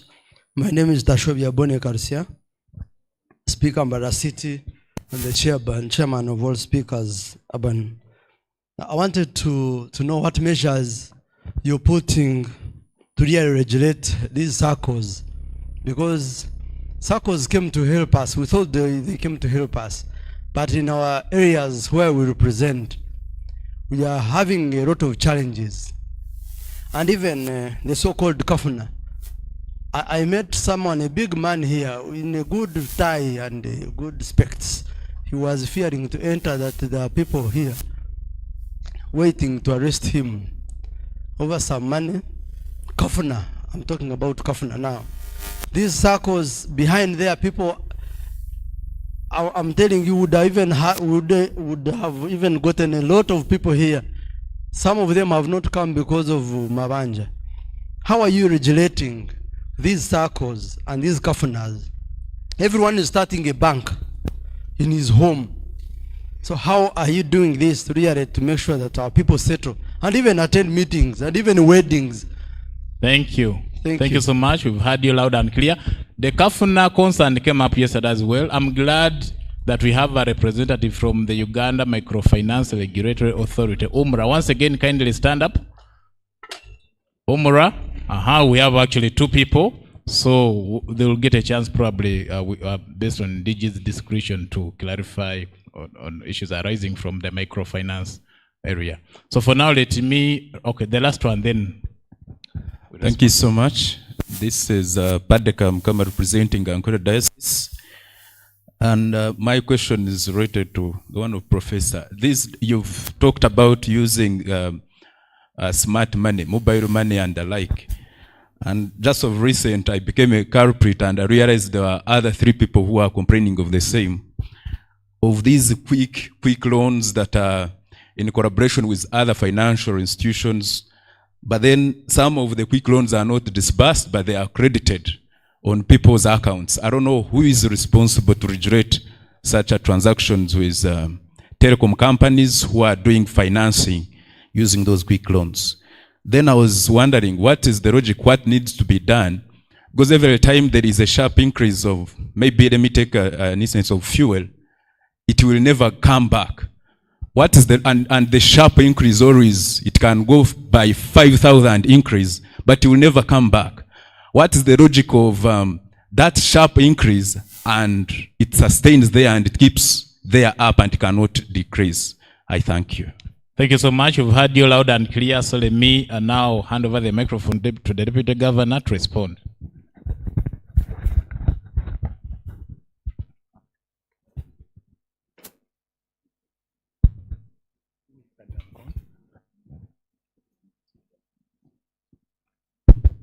Okay. First, let me thank you so much for the questions that you have raised. You know, this is the whole essence of these town hall meetings. Be free to ask any burning issue you have, and we will have a discourse over it. And I want to begin by, first of all, thanking the Honorable Member of Parliament, the woman MP, for the issue that she raised. I think those are very pertinent issues, and we will take them on board. We'll take them on board. And so I have here a team from Bank of Uganda. You know, I don't want to dominate, to monopolize the talking. Otherwise, I want to have value for money for their coming here. So they are going to respond as well, because in Bank of Uganda, we work as a team, all right? So they will respond. And if in the unlikely event that they miss out on anything, then I will come in to cover that. So with me here, I think they have been introduced, but I want to introduce the Executive Director of Research, Dr. Adam Mugume. And I have the colleague from Agricultural Credit Facility, right? I think you did introduce yourself yesterday, right? And then I have the Director of the Non-Bank Financial Institutions, Ivan. I have someone from the Human Resource Department, but I don't think any question has been raised to you, Agnes, but if there's anything you can answer, I wouldn't mind you doing it. Then I have Philip Wabulia, who stood in for me yesterday. And I have a number of others there. Now the light is too bright. Maybe I need to move closer. I need to see a doctor over my eyes. I have Kenneth Egesa, who is the Director of Communications. And then I have here Anod, anything to do with financial markets. And then this is a guy who's in charge of banks. You've been asking so many questions about banks. It's called Huntington. What's one? And then there was a question on currency about this bookcase and what have you. This guy here called Hassan is going to respond. And then the guy with the kofira. No questions yet. Okay. So let me distribute these questions. The first question to do with the charges. Tropical Bank was closed. You're using your Visa card. Every time you go there, the transaction is closed, is declined. They still continue asking you money.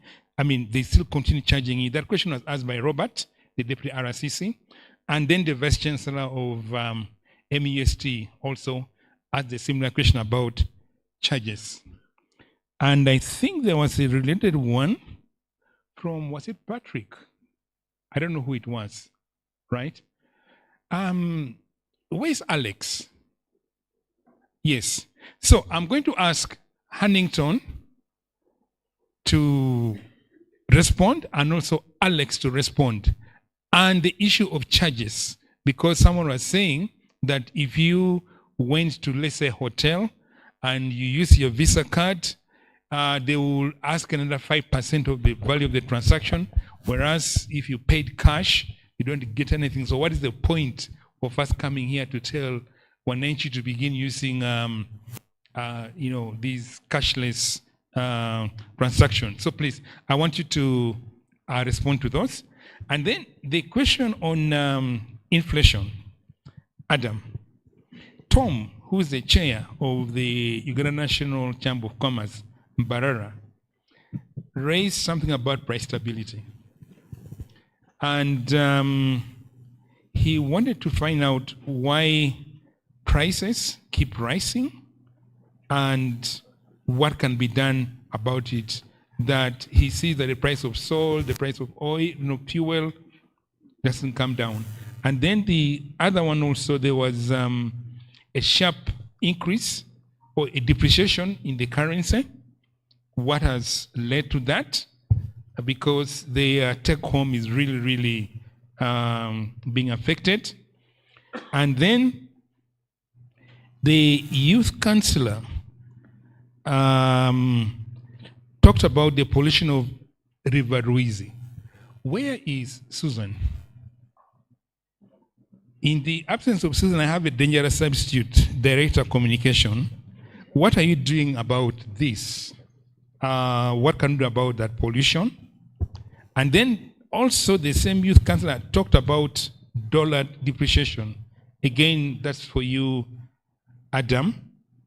And then there was the issue of regulating SACCOs. I'm very glad we have members from Uganda Microfinance Regulatory Authority. You've heard that this room would have been packed, but there are guys standing out there waiting for those who have defaulted on their loans. That's why this room is not extraordinarily packed. So I want you to answer the question regarding SACCOs, where people don't even sometimes get money, and then they're they're asked to pay. And then also there was another question to do with SCA. But Tom, the chair of UNCC, you should have been much more candid. We have commercial banks here. Maybe they would have explained to you why they have taken 4 months. So Tom, why don't you be more candid and tell us which bank this is? This is a free, nobody is going to arrest you. Just mention the name and we'll have a discussion. Maybe there's a reason. Tom, which was the bank?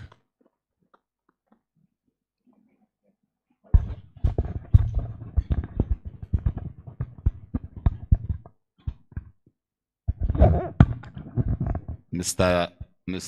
Governor, this is Housing Finance Bank. Thank you. Is Housing Finance Bank here? Housing Finance?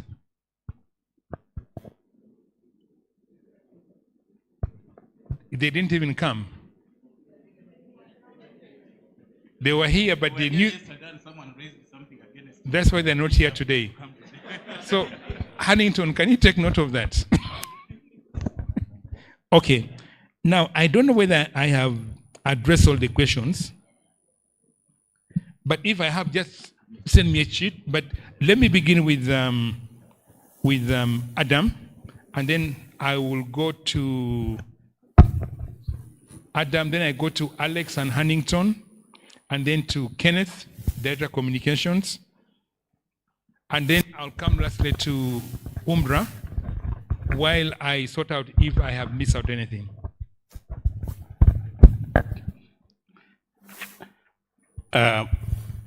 My question is on price stability and exchange rate. Obviously, like all the previous speakers, I respect protocol, both from Mbarara side, but also from Bank of Uganda. They told you, this is the Deputy Governor, there is also Mama Susan, they are all my bosses. And now, price stability. Yesterday I tried to explain it in local language.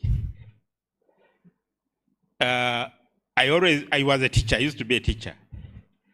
And when they would ask me things like, say, monetary policy, etc., I would use an example. Monetary policy and price stability related is like driving a car. The car you are driving is Uganda's economy. Remember, the car is not V8, it's Ipsum. On the road, there are borders and potholes. So, and also, there's a traffic officer. You want to move 100 speed limit, you are going to be arrested if you don't knock a border. But also, in Mbarara, we don't have potholes, fortunately. But where you come, the other people where they come from in Kampala, there are potholes, big one that can swallow Ipsum. So you have to know when to speed, when to slow back, so that is really the monetary policy management. So when do you really speed? When you go slowly? That is managing the economy, the way it speeds up, the way it is heating up, that is inflation. The way you say, no, I think the speed is too much, kende zako, you go slow. So basically, when we're talking about these big terminologies, monetary policy, price stability, that's what we are trying to do. We are not saying don't move. No. If you don't move, that means inflation will be zero. So you'll be stuck on the road. But you move slowly.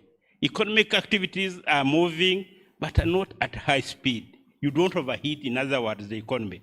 And before you go on the road with your IPSAM, you check the tire, the pressure in the tire, make sure that it's good, the engine, whether the oil is there, mainly so if the IPSAM is an old one. Okay, if it is V8, obviously you can zoom. But the economy we are talking about is IPSAM. You have to know when to speed. You have to know when to, to go slow, so that you don't knock, you don't injure anybody. Basically, that's what we do in monetary policy and price stability. So, meaning what? When we say price stability, inflation 5%, it means that the prices by nature must increase. They can't decrease. So every year, in other words, when we say inflation target is 5%, we are saying we allow room for the prices to move up by 5%. So in other words, we don't see a situation where prices will remain flat completely. We always allow the prices to move at a low pace, at a manageable pace, because if they don't move again, that will be a standstill. On exchange rate related to that, think about all of us here. We have imported stuff, the watch, everything, probably most of us, we have, we live on imports. So if you are putting on a jacket that is imported, it must come from either China or Turkey in dollars, okay? So by the time you buy it, it automatically means you demand the dollars to import it. So part of the story of the exchange rate is our demand for imports. So that's why you have been talking about export promotion, etc., all around that. So part of the story about what has been going on exchange rate is the fact that imports are growing at high speed compared to our exports. And because of that, and our economy is open. If you have demand for imports and your exports are less, automatically it will feed into the exchange rate story. But put that aside also. In our market, as I said, it is open. We have very many offshore guys who invest in Uganda. Sometimes the Ugandan economy is favorable, as I said. Our IPSAM can be favorable in good condition, but sometimes another country can come up with offering a better environment. And so the offshore guys you see coming can decide to pull out their money tomorrow and go to another country that seemingly offers better, environment. So offshore coming and offshore exit. For example, recently we saw that there were some offshore guys who were exiting our market. As they exited the market, remember when they are coming, they bring dollars. When they're exiting, they take back their dollars. So they come, our currency gains because they have seen attractiveness of Uganda. As they see that another country is offering better, they exit, they demand their dollars back. And so therefore, the exchange rate has to move. And that's what we saw since the beginning of the year. Other countries were offering better returns in terms of the dollar equivalent than us. So we started seeing some of them exiting. So it is up to us, therefore, to attract them back. Now, someone can say, but we needed them. We needed them. So long as we are an open economy, we need the guys who will come in with their money, invest, and take back and take a return. So because therefore they were exiting, they caused a lot of exchange rate depreciation, which we saw. So the exchange rate story is twofold. Our imports are big, and also the fact that we are living in an open economy with global competitors. We saw some offshore guys exiting the market, therefore causing exchange rate movement. Sir Governor, I submit. Thank you so much, Adam, for that explanation. So let me now ask Alex will come in, then Huntington will supplement. Yeah, thank you, Governor, and good morning. I'll address two issues relating to the surcharge on usage of Visa cards, and the second one on mobile money, on InterSwitch, sorry. Starting with the first one, on the second one, sorry, on using your Visa card to make a payment and you get a 5% deduction. It's unfortunate that that is happening. In 2019, the industry agreed to remove all the surcharges on using your Visa card. Indeed, our executive director, supervision, issued a circular to all financial institutions that whenever you use your Visa card, you shouldn't be charged. But sometimes you find that the merchants, in this case the businesses, tend to charge because they're supposed to absorb that cost. And the fees normally range between 1% to about 5%. But ideally, we agreed that they're supposed to absorb that cost because you're helping them, instead of carrying cash, they get it electronically on their bank accounts. Now, what are we doing as Bank of Uganda? We need to revisit that. And one of the things we're going to do is to continue doing mystery shopping. By mystery shopping, we go and pretend to be the customers of those businesses to ascertain which companies are still charging customers when they use their Visa. As one of them, it's unfortunate. Then on the second one of InterSwitch, InterSwitch enables you use your ATM in another bank for which you don't belong to. If I belong to Bank A and I want to withdraw money from Bank B, if it's InterSwitch enabled, I'm able to pick my money from Bank B, which is not my bank in that case. Now, sometimes when you're using your InterSwitch, your bank card on another ATM, which is enabled by InterSwitch, in case it fails, it takes a bit of time for them to reconcile and refund. If I'm using Bank A, for which I belong to, it's normally automatic. When it fails, you get a message coming to you that has been reverted or credited back to your account. Now, this is unfortunate, and it also happened to me in December.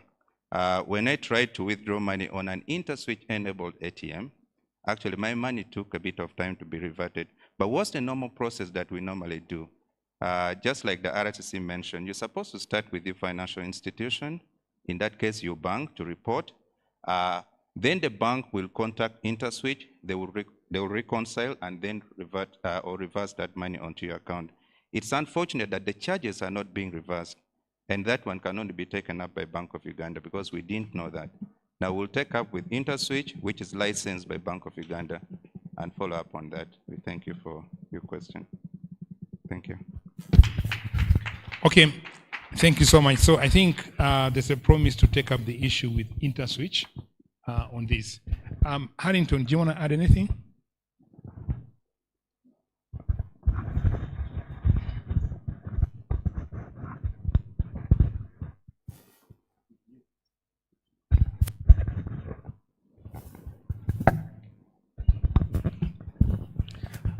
Good morning to you once again, and praise the Lord.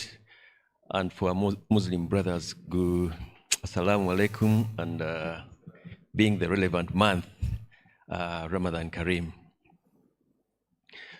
Responding to the question of InterSwitch, my colleague Alex has, I think, responded effectively, but let me add something.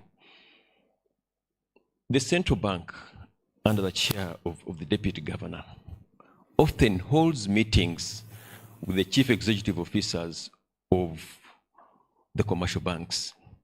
Now, during these meetings, we discuss a number of issues concerning the business of banking. And I can assure you, this issue is going to be discussed in the forthcoming meeting so that we can find a permanent solution to this problem. He talked about a circular that we sent out to the sector because we are in agreement that we should reduce exchange of cash and use electronic devices to transact. And indeed, mobile money has taken off. Visa cards, a number of us have these Visa cards. And if we can't transact using them, then they probably don't have, they don't have any value to us. So we're going to have an engagement with the CEOs, and I'm sure going forward, things will change. In addition to that, we also have agent banking. Tropical Bank may have closed shop in Mbarara, but it doesn't necessarily mean that you should close your account and look for another bank. They should be having agents in town. You can still deposit your funds if you want to. They don't have agents?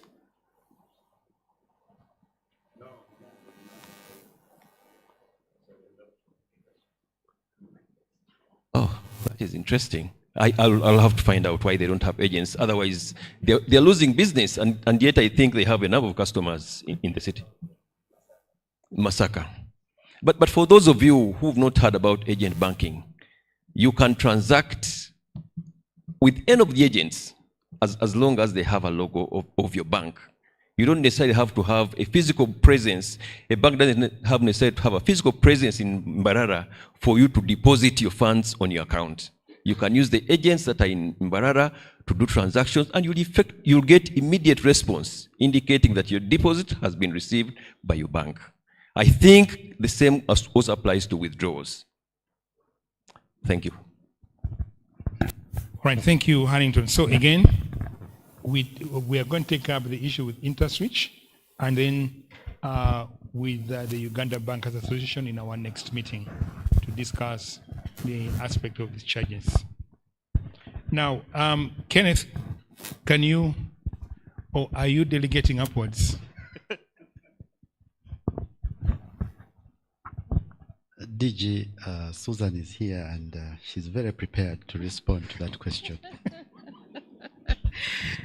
Thank you very much. I had stepped out to do some other business, but I have been told there was a question on how Bank of Uganda can come in to help on the pollution of River Rizi. Is that a question? Okay. Thank you very much. Of course, this touches on the environment and the protection of the river, like the DG mentioned in his speech about the pollution of the river, one of the longest rivers that we have. So how then can BOU come in under the auspices of corporate social responsibility to work with the people of Mbarara to protect the river? So what we can do is to work with the district leadership. We cannot do this alone. We hold hands with the district leadership. Through your environment officer, I want to believe the district has an environment officer. Then you can come up with a proposal on how best we can, what needs to be done. And then we'll study that proposal, and then we would revert and see where we can come in. We may not 100%, let me call it, sponsor the protection of the river, but would work with you, and of course with the support of the environment officer, and come up with some actions that can be done, or which we can do on our part, and then that can be done by the district. And of course the key stakeholders in this noble cause would be the people that are surrounding the river, those who are staying on the river banks and around the river, and also the factories that probably that emit their waste in the river. And of course, even the hospital. I know the river passes behind the hospital. Sir Vice Chancellor, I told you that I grew up in Mbarara, so that is one of the rivers where I used to get water from. So I know how it moves and how it snakes through. So we'd look around and see and partner with the stakeholders in this noble cause, but would want to see the proposal coming through from the district by your district environment officer. Thank you. Okay, thank you so much, Susan, for that. So I think we're throwing back the challenge to the district leadership, all right, to work with the concerned stakeholders, and also then is involve the youth in it, right? Because you're the youth councillor. I think the youth would really be very important in this initiative. And then once you have some kind of a concept note, all right, showing what you're contributing, and then you can send it to the bank, and then we see how we can partner to see how we can reduce pollution in this river, because environment is key. we need to manage our water resources well. So who from the district is going to take a lead on this? We need to identify a person from the district. Can I throw back this to the district? I see a hand up there. The environmental officer.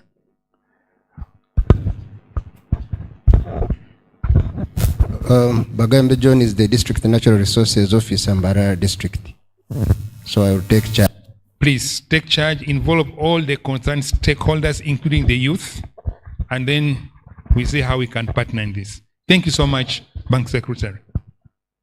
Sorry.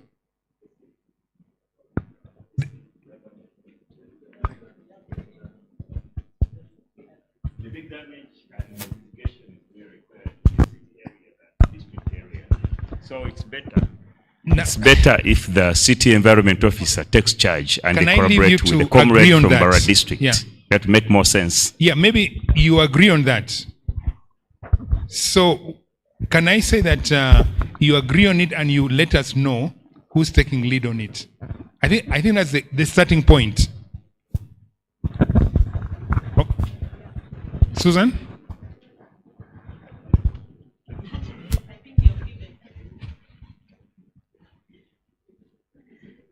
Thank you very much. I think you have given very good guidance. Please discuss amongst yourselves and then identify whoever is going to take the lead on this.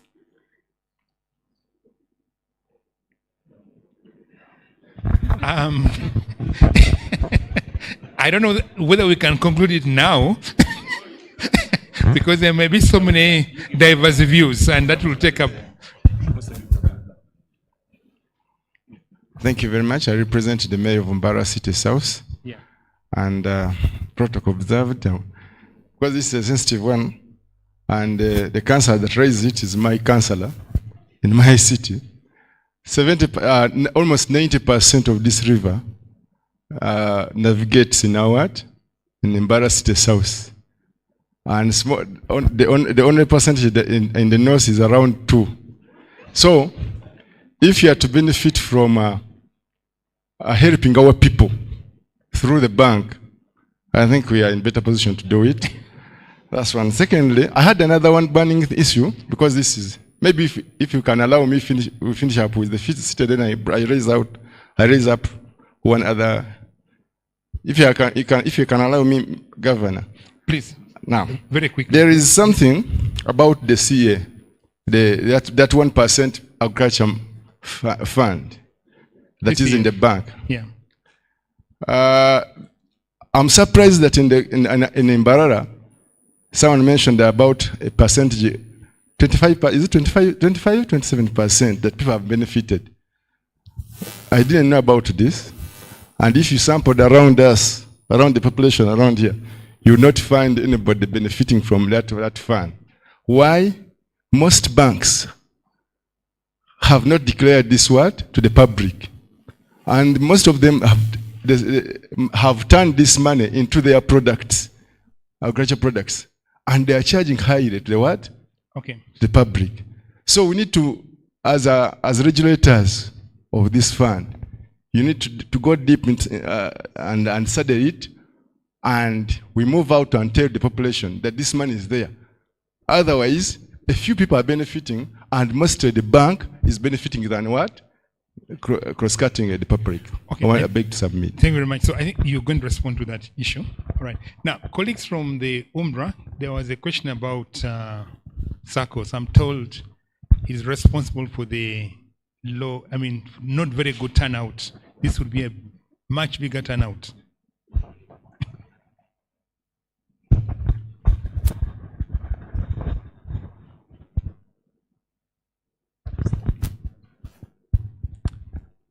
Thank you, DG, for this opportunity. My name is Kainza Eunice. I work at Uganda Microfinance Regulatory Authority in Supervision Department as a compliance officer. The question about SACCOs, first of all, I would like to talk about our role. UMRA is an agency of government that regulates licenses and supervisors. The tier, because BOE talked of tier 1, tier 2, tier 3, but there is the tier 4, which had not initially not been regulated. And under tier 4, we have SACCOs, we have money lenders, we have microfinance institutions, non-deposit, and we have self-help groups.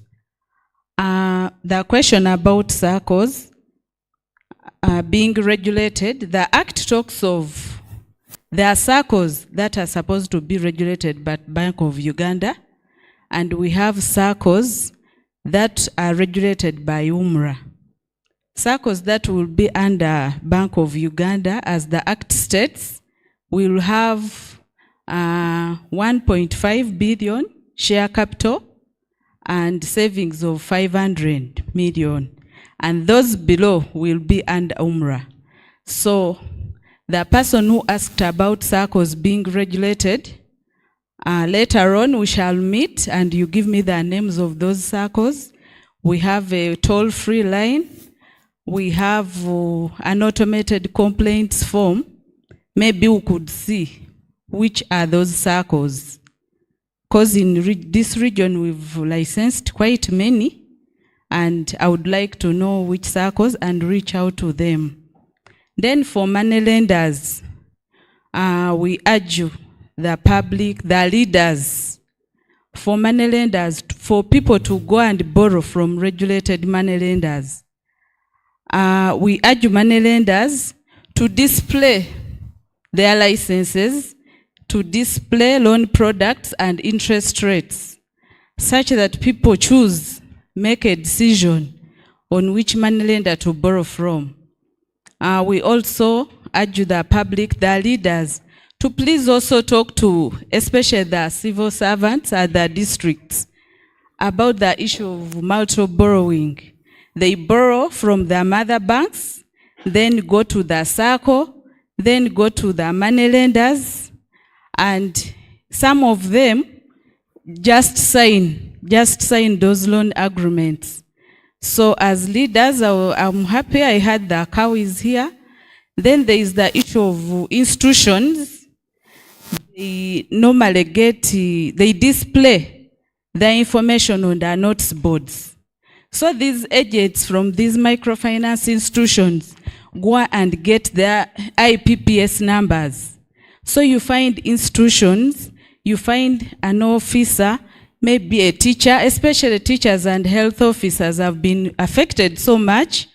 Then the police, then their IPPS numbers are displayed on their notice boards. So they put money on their accounts when they did not even sign the agreements. But we've been working on that as UMRA. And normally when we get such a complaint, we talk to the institutions, and there are those institutions that reserve. So a person cannot get money from another bank. They reserve their names in their systems. We've been working on those as a complaints department. We have a unit at UMRA. And above all, because of time, I would talk more. Then there was the issue of quick loans. The issue of quick loans, we have apps. Some maybe are regulated by BOU, but UMRA we also have. I think most of you have gotten message, Mangu Cash, DAV, UCash, such. But next week on Tuesday, we are launching Digital Financial Providers Guidelines. If you have an app, the name of the institution should show. Most of them show Mangu Cash, Dav Cash, but you don't know exactly which institution is that. But we are saying, as you have those apps, we are regulating them. Up to now, actually, most of them have not even gotten licenses because of sorting out these issues. Then another point I want to point out, I don't know if I can read it now, but we are going to also give you brochures, but the toll-free line is 0800 111 449. I repeat, 08 000 11449. For complaints, you just go on UMRA website, complaints@umra.go.ug. Immediately there will be someone to respond. We've also standardized credit policies. Yes, and they just draft for them loan agreements they don't even understand. So we've standardized loan agreements.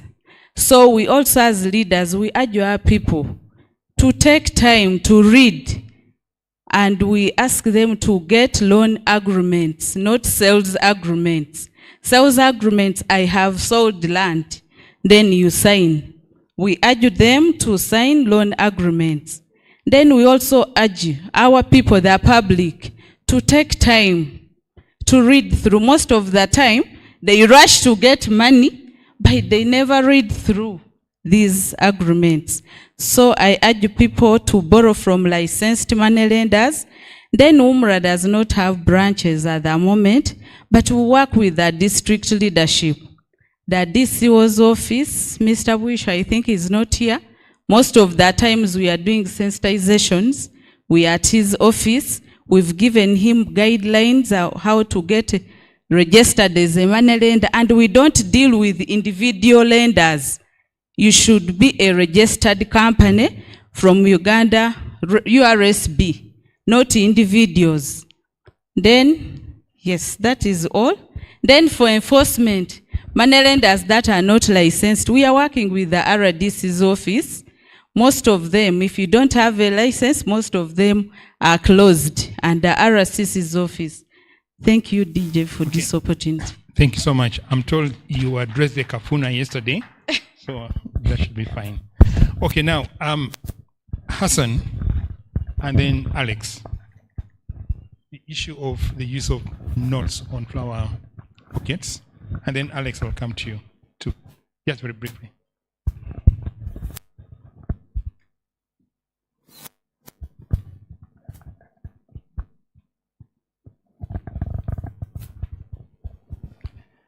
Thank you so much, DG. In the past, the only option you had, one of the dominant options you had was to give cash to your loved ones. You could give them cows and water, but if you wanted something financial, the option you had was to give your loved ones cash. Today, the bank is encouraging you to use other non-cash options. We have EFTs, we have mobile money. You can use any of those to give the financial benefit to your loved ones straight onto their phone or through a direct transfer onto their account. They'll get the same value as if you had given them the actual cash. So for those of us who are inclined towards giving our loved ones floral bouquets made out of cash, this is a reminder that besides the cash, you can give your loved ones a mobile money credit or a transfer onto their account. They'll have about the same satisfaction. Why did the Bank of Uganda discourage the donation of floral bouquets made out of cash, like we've seen happening? It's because of what the Deputy Governor mentioned, the cost of managing currency to our country. There's the cost of printing that money. There's the cost of distributing that money. There's the cost of recalling that money when it gets old. There's the cost of destroying that money. So that total life cycle of managing cash is expensive, not only to the institution of Bank of Uganda, but also to us as a country. If we saved that cost, we could do much more towards supporting River Rizi as an example in this case. The councillor asked that now that we discouraged his youth from donating such floral bouquets made out of cash, which led to some of them losing an income stream, what should they do Okay, you could, if you want to actually earn from donating cash to loved ones, don't use bouquets in the manner that we've been seeing on social media and everywhere. You could put that cash in an envelope, decorate the envelope itself, okay, and pass on that cash in as neat a position as possible. That way, you have succeeded in passing on cash, but in a manner that does not destroy that cash. But otherwise, we are inclined to advise you to move on. We are now a lot more advanced. Cash has been something that has been very excitable in the past, but now we're getting excited more by the other non-cash options. Please, we encourage you to use those. I thank you. Thank you so much, Hassan. Alex, very briefly.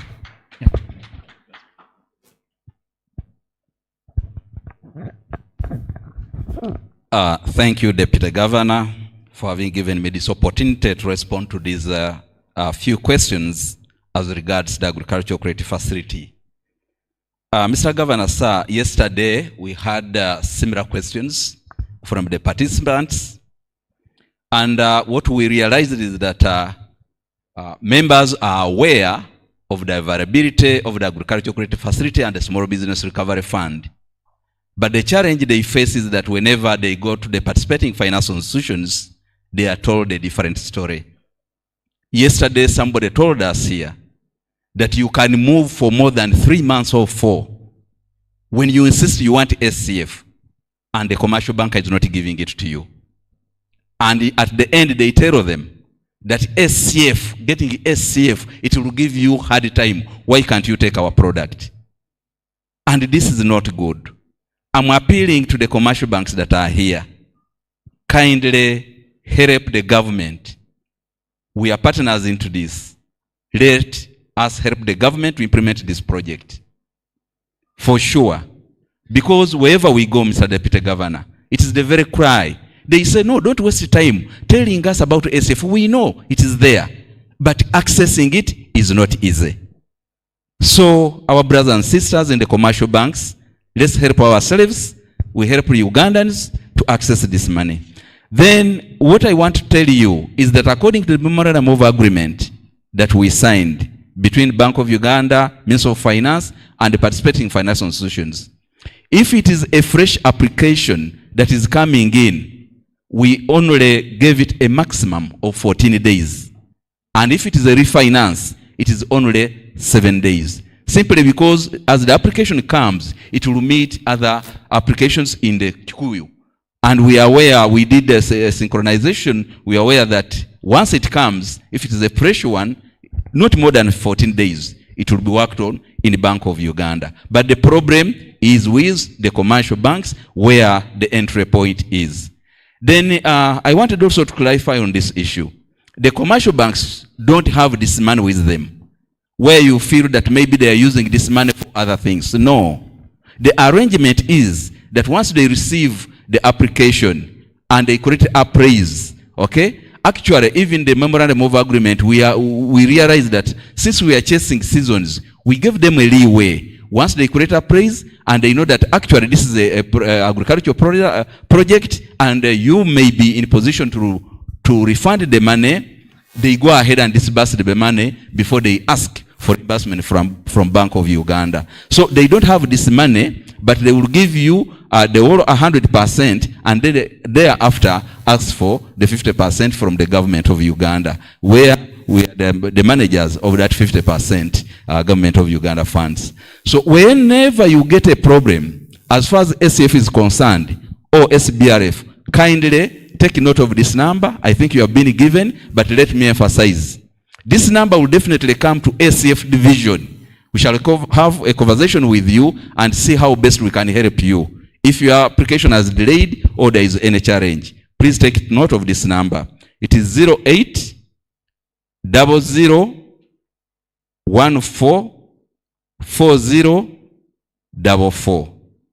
I repeat, 08 00 14 40 44. call us and we shall be in position to help you where possible. Thank you, Deputy Governor. Okay, thank you so much, Alex. It's a pity that Housing Finance Bank is not here. But if there is anyone here who has tried to access SCF or SBRF loans from any commercial bank in Mbarara here, please stand up if you have had any challenge and let us know which bank has given you those challenges, because they have their CEOs here. Maybe they can explain why they haven't done that. Okay. All right. Now, before I go to the next round of the questions, I think it was the UNCC chair who was talking about price of salt going up and then something coming down, not, fuel, what have you. Just to add to what Adam said, inflation is about the rate of change in prices. And when we talk about 5%, that is the average price increase. So you'll find that since there are many items in the basket that is used for measuring these price increases, you'll find that some prices might go up, others might come down. But on average, right, the increase should be around 5% over the medium term. So when you say 5%, it does not mean to say that all the prices must not go beyond 5%. No. There is that allowance that some prices might increase for a number of reasons, others might come down, but on average, that is what we are targeting. So salt might have gone up, soap might have gone up for a number of reasons, like in 2022. The price of soap went up to about 10,000, 12,000 shillings a bar. But I think it came down now to almost where it was. So there are a number of reasons. So we shouldn't always be thinking that all the prices must go in the same direction. But on average, we should go about 5%. Philip, anything you want to add? Nothing. Okay, back to you. Thank you so much, Deputy Governor. The Deputy Governor has very well handled the first Q&A session. Let's clap for him once again.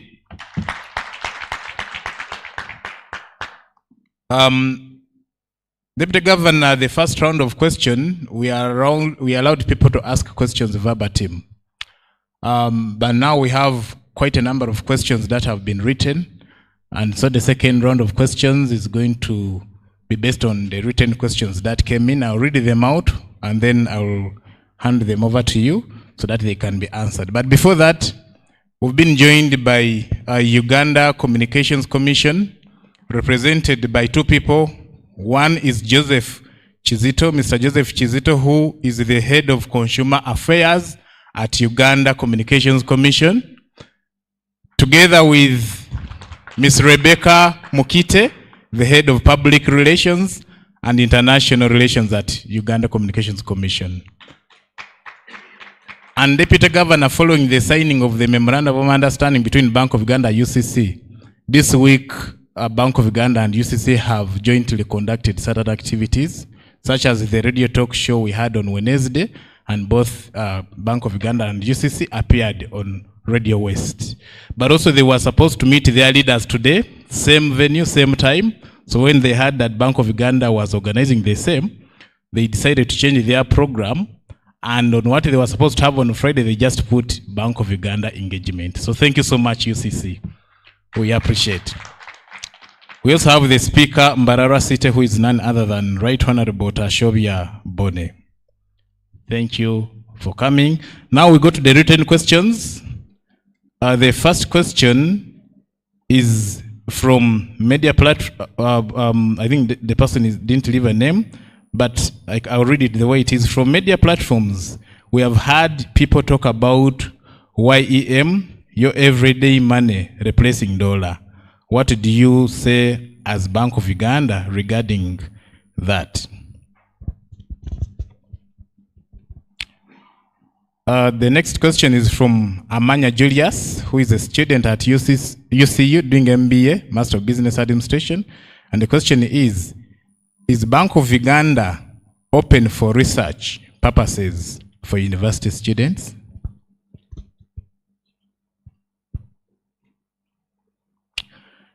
The next question is from Dr. Sebutinde Peter, who is the DHO, and he has specifically addressed this question to the bank secretary, Susan Kanyemibwa, and the question is, at the end of our engagement at Wizibwera Health Center 4, we agreed to do a branding and rebranding of Wizibwera Health Center 4 in affiliation with BOU in terms of colors, logo, and outputs.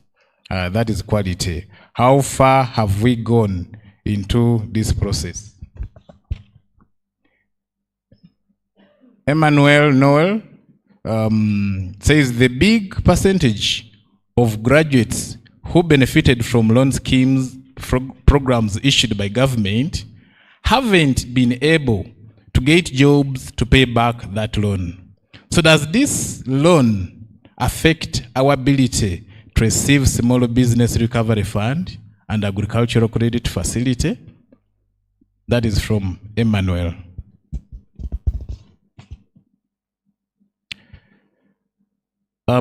What robust strategies does Bank of Uganda have to address the increasing gap between the very poor, evident especially in urban areas, and the very rich? Arina Brian says, following the Bank of Uganda Act, Chapter 51, looking at the functions of the Bank of Uganda, it says, where appropriate, participate in the economic growth and development programs. The question is, isn't there any provision for the youth and innovations? Then two, to Madam Susan, are we convinced that the boy child or the men of this generation are well off to the extent of not being catered for, or it's an assumption? This goes to the Deputy Governor. As Bank of Uganda, what are you going to do in order to control inflation? As a matter of fact, richer becoming richer and the poor becoming poorer. I have two more to go, Deputy Governor. To Deposit Protection Fund of Uganda. Why do you only pay deposits up to 10 million? Is this fair to the people? Especially those who have more. The last question is from Cornelius, but it's not clear. Cornelius, please reach out to us so that we'll write this question. Thank you. So let me now hand over the questions to Deputy Governor that we can be responded to.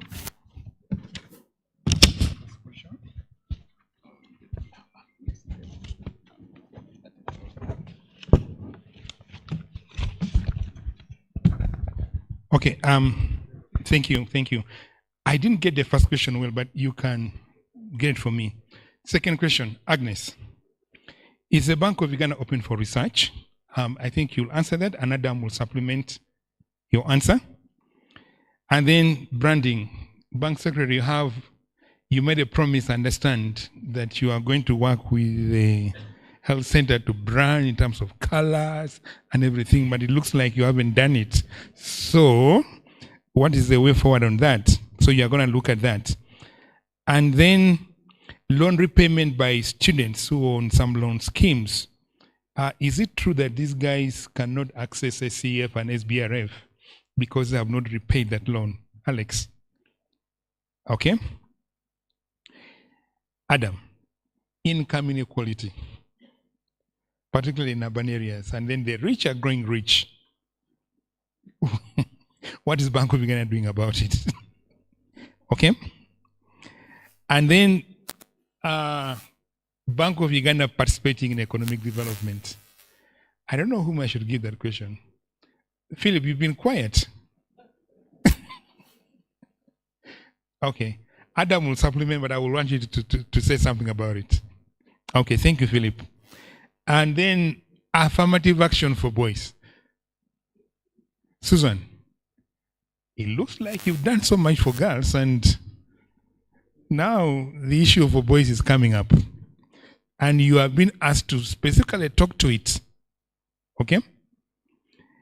Now, again, inflation and income inequality. Adam, can I delegate that to you as you respond? I think inflation, what is Bank of Uganda doing about controlling inflation?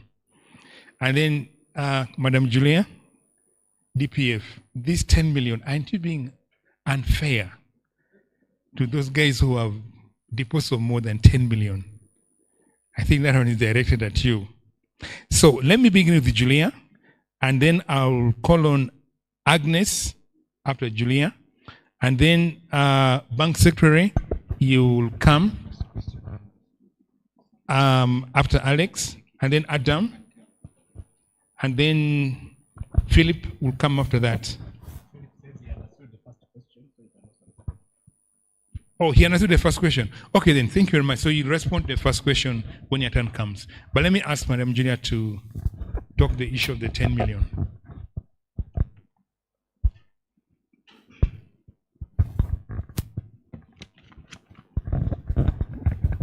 Thank you very much, DG, and thank you for that question. I'm not a very slow learner, so I have learned very quickly from my mentor, the Deputy Governor, that when questions are asked, you ask other people in your team to answer. So I'm also asking Patrick to answer that question, and if there is any need for me to chip in, I will. So Patrick, over to you.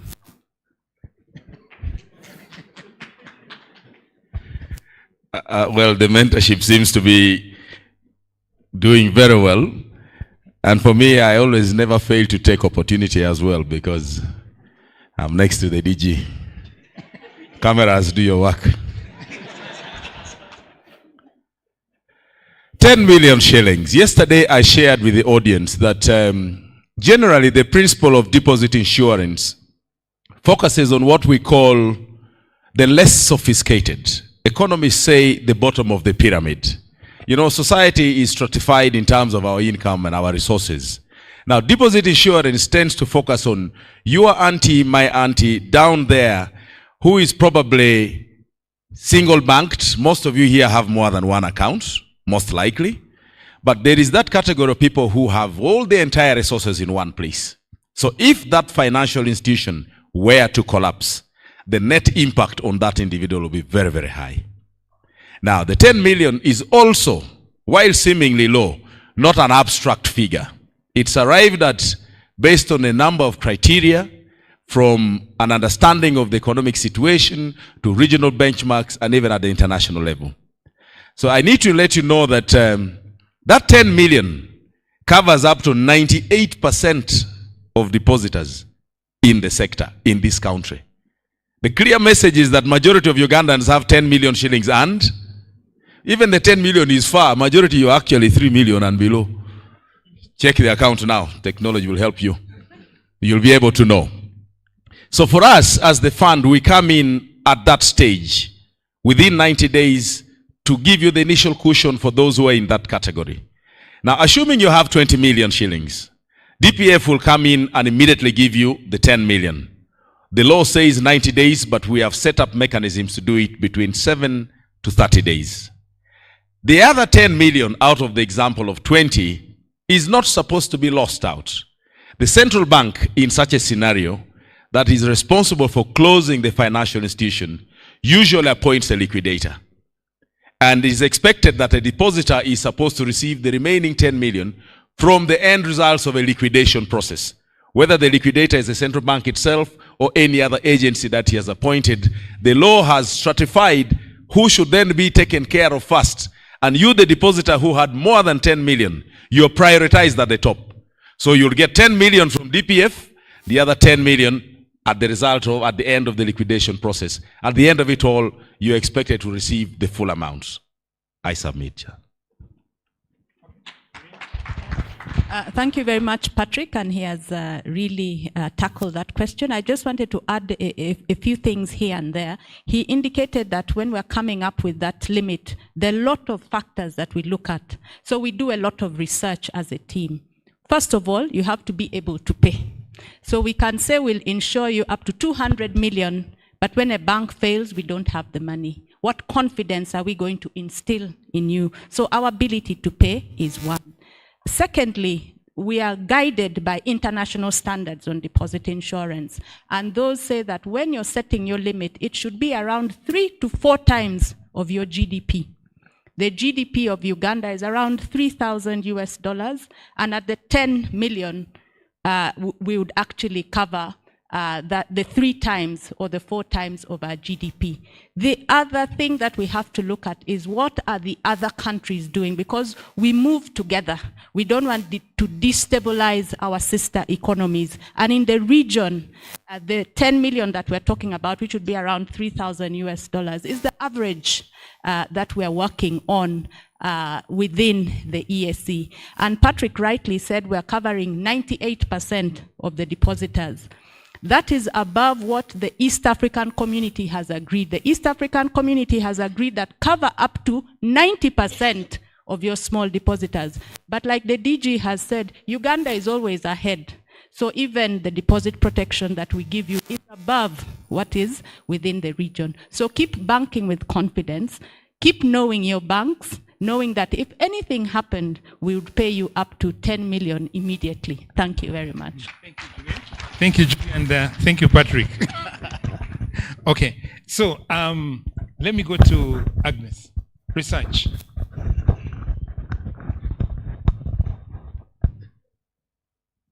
Thank you, Deputy Governor, for this opportunity, and good afternoon. Abanyambara mwasibaje mulireje. I'm happy to be here. So yes, research. We do actually have opportunities for research. We have had people coming to do research in the bank, especially in the area of economic research, where Dr. Adam Mugume is the boss. And what it takes is that whoever is interested applies to the Director of Human Resource. And usually at your application letter, you would mention the topic, because it's got to be in an area that we are able to also, for you to get value. So your topic would be, the research topic, and even a letter from the university, the institution where, we are coming from, would then be able to vet, look at this application, and follow the procedures internally and get back to you. So yes, we have done it before, and you're welcome. Thank you. Thank you, Agnes. Adam, you want to add something? Okay, don't want. All right. So let me go to, okay, Philip, why don't you address the first question regarding the EMU, everyday money, and then economic development, role of Bank of Uganda. Okay, thank you very much. Agandi, what do you say? Agandi Banyabuzari. So, I think the gentleman who asked that question, I think he's among the generation after us. There is a lot of debate about this everyday money replacing the dollar. But there are reasons why the dollar is there. You have to be very careful. The US dollar is like the reserve currency. Everywhere you go, you can trade in the dollar. Now, for us to replace it, that's what has to be done. It has to be available. A lot of systems depend on the US dollar. So, if we are going to replace it, and I remember in 2016 we were here, there was a gentleman who asked, why doesn't Bank of Uganda provide the Chinese yuan? And you were saying that at that time that they should replace it. So there are systems, and the journey has started. Some people who trade in China, they are trading in Chinese yuan, but it is very hard to get. You also have to look at the ease of transactions. Kwegamba, changu, byanguwa bitya. If today I told all of you to stand up and say, someone who has seen the Chinese yuan, I doubt whether anyone will stand up. All of you have seen dollars. So it is the ease of trading, the ease of transacting and accessing, which is very key. So for the dollar to be replaced, we need a system. You've seen the Russians have started the interesting thing. So it will take time, but it will get there. Deputy Governor, there was a question on this thing of the economic activity. What has Bank of Uganda done? There are so many things we are doing as Bank of Uganda, and I can give you an example. The first one is Hassan. If Bank of Uganda wasn't printing sufficient currency, I can tell you it will be very difficult for you to do any economic activity.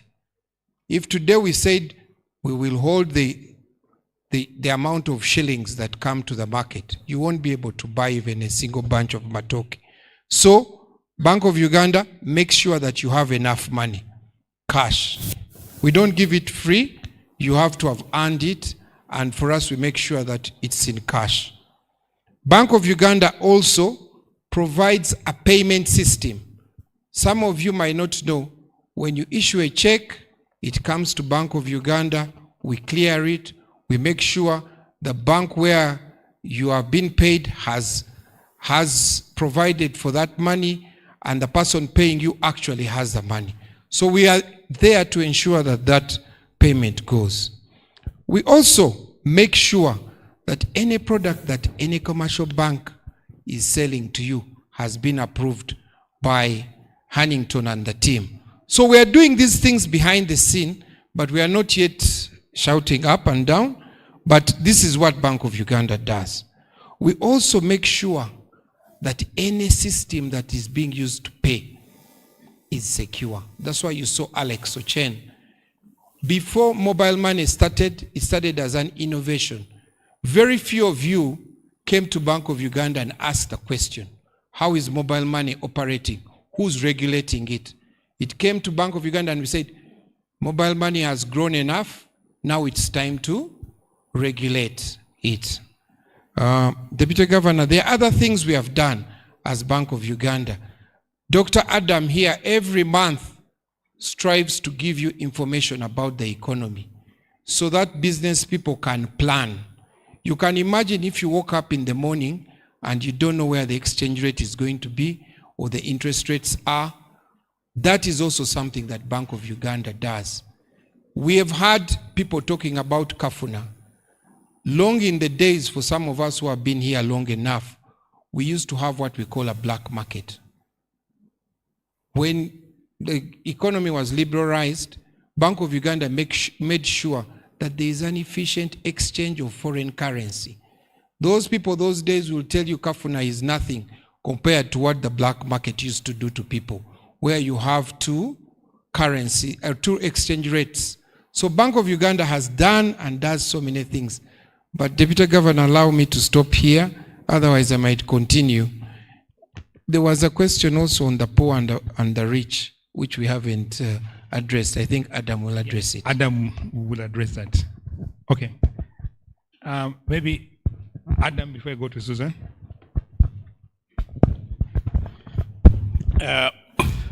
I think the Deputy Governor mentioned it, that inflation has the poor more, or if not him, FIP yesterday. Actually, the highest cost of inflation is that it increases the wealth of the rich and hurts the poor the more. So when we say price stability, inflation that is low and stable, indirectly actually, we are trying to intervene to make sure that the lowest of the income are not hurt by the price increase. Why do we say so? A rich person doesn't necessarily hold all the assets in Uganda shilling. Either is in the buildings, either these days, cows are no longer a sign of wealth. They are holding dollars or yuan or pounds. They know how to hedge themselves against inflation. When they see prices rise, they are quick to move. They're intelligent, they're sophisticated. They can transfer their money across the borders. So that's why, therefore, when we say price stability, the bottom line is it is actually helps the people that earn relatively, whose wealth is actually more in local currency. Think about it. If you earn 10,000 as I said yesterday, and you keep it in your pocket, and inflation is 10%, by the end of the year, you'll have lost 10% of the 10,000. So in other words, you'll be having, instead of 10,000, you'll be having 9,000. My math is getting rusted. So that's why, therefore, when we say inflation that is low and stable, you are inherently saying, okay, you low income earner, at least where you put your wealth is at least relatively stable, or it is not eroded by the price increase. Now, so the idea, therefore, price stability, number one, is to ensure that actually people's income, mainly the poor, mainly those who are not the poor necessarily. There is a professor who used to tell us that a poor person is like a sack of potatoes. So wherever you live with him is where you find him. No. That's extreme. There are those obviously who are vulnerable. So, but at least if you earn 10,000, the meager you have, the 200,000, you don't want it to be eroded by the price increase. So that is the element of the price stability. How does that help poverty? So as I said, if your wealth every year is losing 10%, if you want to know, by the way, that inflation is bad, you have ever heard of Zimbabwe? Okay, let us not to go to Zimbabwe. We have some of us who lived here in 1980s. You know very well you will go and sell a cow, or you will get the money, but within 3 months, the money you would have got from a cow wouldn't pay the school fees. You would still have, in other words, every term would be selling a cow. So that's why in most of the people who were in a cattle area eventually couldn't take their children to school because the school fees was going so high every term that you set up all your cows educating one child. So that is really how inflation is bad. That by that time inflation was 200%. So we have lived through that. So we know the cost. Or if you think about it, also if you grow coffee, by the time we used to grow coffee and put it in cooperative, and you get your money back after 2 months, the value of the coffee you have put there would be almost nothing. So inflation has eroded your income. So really, therefore, when we are talking about price stability, behind the scene is idea that actually you are trying to fight income inequality, but also equal poverty.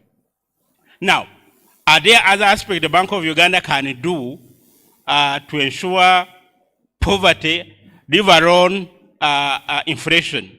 The answer, if you go that route, the question will be, what tools do you have as a central bank?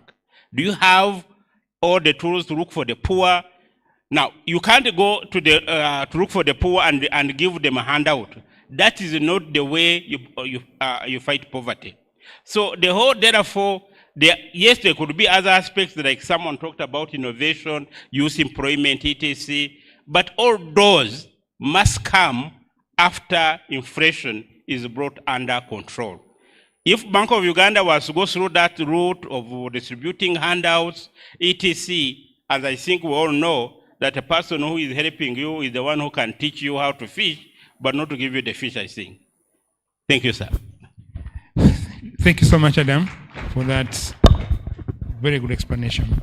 So, Susan, we have a number of questions. I thought I had to. Which ones are these? Affirmative, and then the branding. Yeah, I think that's it. Okay, let me start with the one of branding and rebranding with Wera Health Center 4. I can confirm that my team not long ago visited with Wera Health Center 4 for an M&E and should have picked up this. I'm waiting to see the report and see what else do we need to sustain our maternity donation. But I'm going to take up this issue with the responsible team to see what they have in stock for purposes of rebranding. But I recall I think Wizwera was one of those that was so colored. There was a lot of coloring around, but I'll leave that to the team that is more knowledgeable about the branding than myself to take it up. Then the second one was on the affirmative action. And the boy child, also very as important as girl child. My recollection, I didn't mention about girl child. I need to be reminded. I think I said that under the auspices of Bank of Uganda of Corporate Social Responsibility, we are supporting mother and child health care. I didn't use the word girl-child health care. And I don't think that the mothers that, and all of us here, including the male that are seated in here, you all came via a woman. Whether male or female, you were born by a woman. So our initiative is to support the health care of mother and child. And in that, in the aspect of child, I did not include girl child. I was very specific child. And I don't think when the lady goes to the clinic, to the health center for antenatal or for delivery, they actually discriminate that you are carrying a boy child, so we are not attending to you. No. So it is mother and child. A child can be male or female in this aspect. And I also believe there are other government bodies or institutions that are taking on affirmative action. And I want to believe maybe even at the district level, they are taking up affirmative action. They should be able to address the boy-child challenges, if any.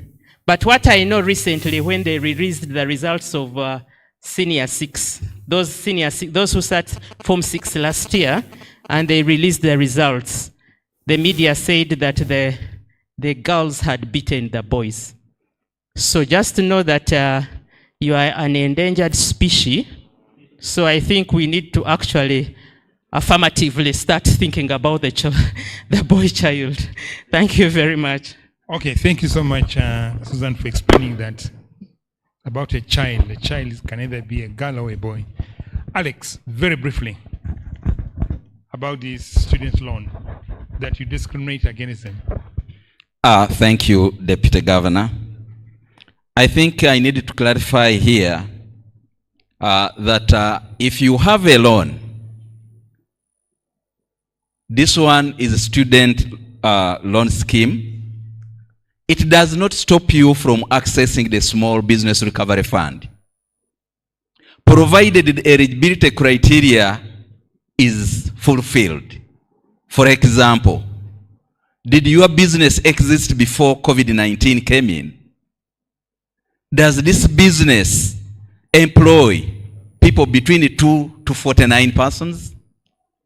Does this business have the annual turnover of between 10 million to 300 million? And more importantly, do you have the cash flows that are going to sustain the existing loan and the loan that you want to apply for the Small Business Recovery Fund? Once the eligibility criteria is met, you definitely qualify to access the Small Business Recovery Fund. Thank you. Thank you. Thank you so much, Alex. So, Philip did a good job in explaining what Bank of Uganda does as far as economic development is concerned. Adam also did a very good job in terms of how Bank of Uganda protects the poor from. But one of the other angles is our contribution to economic development through the administered funds of the Agricultural Credit Facility, Small Business Recovery. All this got as part of supporting economic development. So these are some of the other things that we'll look at. Now, the gentleman from Housing Finance Bank, I'm told, is in the house. Are you in? Yes. Can you come up, please?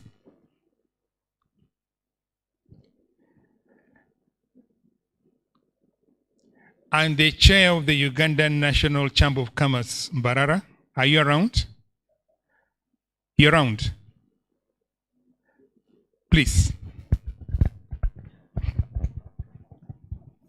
Good afternoon, sir. Can we know your name, sir? Mugabe Alex Bright. Mugabe Alex Bright. Yes, please. Now, the chair of the Uganda National Chamber of Commerce, Mbarara, has an issue that he would like to explain to you. Okay. You know him? I know him. You know him? I know him very so well. You even know him very well. I even know. I even know what we are handling for him. You know what you're handling for him? Yes. Now, Chairman, can you raise the issue? Because he says he knows the issue. I know the issue, I know him, and I have the answer. You have the answer? Yes. Okay, tell us the answer.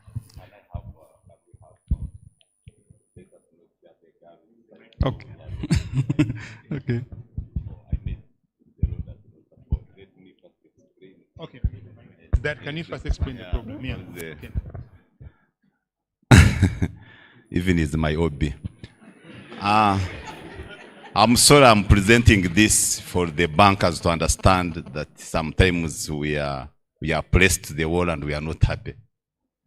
I understand there are some procedures and processes. It's not of their own making, the bank, I mean the managers and the other leaders. It could be the top management issue. But for us, when it is not done in the real time, we feel it. Sir, Mr. Manager, I had a query, which you understand very well, which has been is that you are hanging on your desk or across your desks and has not been handled. I thought it was going to be a secret, but you know the Holy Spirit is very smart. When I mentioned it, Mr. DG requested me to mention the bank. Maybe he thought I was telling the lie. I'm a big man, I cannot tell a lie. We applied for a loan from your bank, and it has been having twists here and there. Isn't it like 5 months now?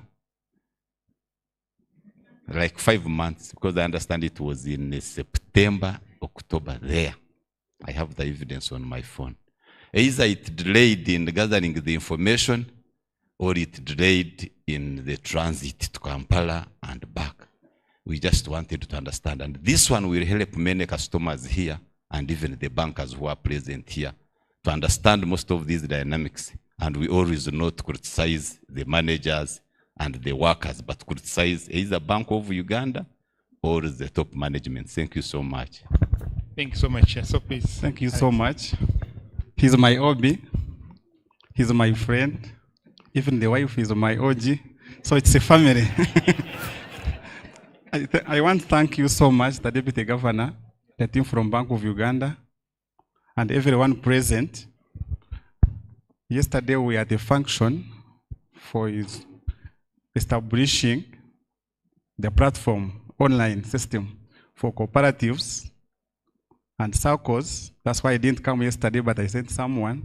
Today we are also finishing something. I'm sorry that when I was called to come and present, I was somewhere there. But I said, let me come and clear this. I like this session. We pick lessons. We learn and we take the message, even to share with those ones who are not present.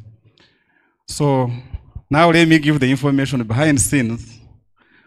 The loan was approved in the record time. But there are some other legal requirements that we must fulfill. Because I will not go into details of the case for confidentiality purposes. The directors who came to borrow, they have some other legal requirements they need to fulfill.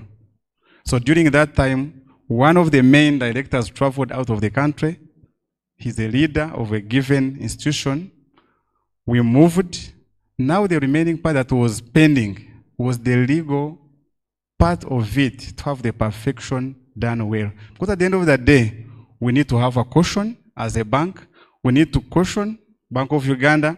What we usually do at the branch, ACF, every time everything is okay, customers who are present can testify. We usually request them to write and say, please, I agree with the terms. We request Bank of Uganda to accept, to disburse before even their part. There is no single day that we've worked on a case and Bank of Uganda has said no. Meaning, whatever we do, we have to caution them, we have to do the due diligence. My OB, my friend, there is something that has been done by the directors, and right now, because it is registered in the form of an NGO, we're not funding an individual. So the NGO board, there's some other legal requirements that we are trying to put in place. And the directors, whom I may not mention here, they are doing their part to have that fulfilled. And in a record time, you can even take it from me. It's getting fixed. We are on top of the game. So to the members present, that one, I can put it clear that we don't have any case, Mbarara branch, for record. And Deputy Governor, you can record this. We have only one file, that one, which is just pending fulfillment of the legal requirements. Then the rest of the files, ACF, when we go to our branch in Mbarara, we are leading in terms of disbursements of agricultural credit facilities. And as a manager, I even requested when they are doing the rebranding, when you enter into our branch, how many of you have been to our branch? Housing finance. What is on the wall? They are cows. We decided to designate Mbarara branch by branding it in terms of what we are leading in, that is agriculture. So if there is any need, please, we are there to support. And on time. Okay. Thank you, guys. Thank you very much, branch manager, and thank you so much, UNCC chair. I think the bottom line is he's going to expedite it. You've heard. So we will hold him to that. Yeah. Okay, go ahead. You can go. You can go. Thank you so much, Chair. Yeah. So I also want, yesterday was the other side, but I got the feedback because we had sent someone to represent the bank. But I heard someone had raised an issue of the account opening. That was during the parish model season. Went through a lot on our end as a bank, and even the implementers from the side of the stakeholders from the other side of the parishes, the district, and different stakeholders. I will not go into details into that, but we are able to connect and make sure that the whole process ended well without any issue. What news do we have? And the confidence that I can give to the people to trust in what we are implementing for the government of Uganda. After all that happened, because we are implementing a project, but at the same time we are picking lessons and fixing what was not done right. They came up with a project, and I'm happy we are cooperating. Post Bank, Pride, we are selected to handle that PDM now, the implementation. Now we are using a platform called Wendy. Wendy does not need this issue of filling papers. It does not need anything. It only requires an ID. Like the way we are in this room, we meet, we take you through, we simply say, pick your phone, you put in the code, you do the star, the code, hash, we open accounts like in this room, and we finish. The telephone number becomes your account number. And when money is, the process is initiated, reviewed, and approved, whether the PDM beneficiary is in the garden, or he may be traveling, he would simply see the message. And Post Bank is also doing a lot with us to go ahead and have agents in different places so that we create convenience, easy access, that in case someone receives the message, she's in the garden or anywhere, after leaving the garden, can simply move and access the money. There's also an option where you can even move money from your WND account maybe to a mobile line, but some other costs apply on when you change. But we are implementing government programs, and we are embracing every development that is coming up for the better of our communities. Thanks so much. Thank you so much. And I think this is a typical example of supporting government programs, and we would encourage all commercial banks to do that. Thank you so much for what you're doing. Thank you. So, colleagues, I really want to thank you so much for your very active participation and patience. But let me hand over to the concerned. I want to believe that unless you have some more questions, but I think I'm done.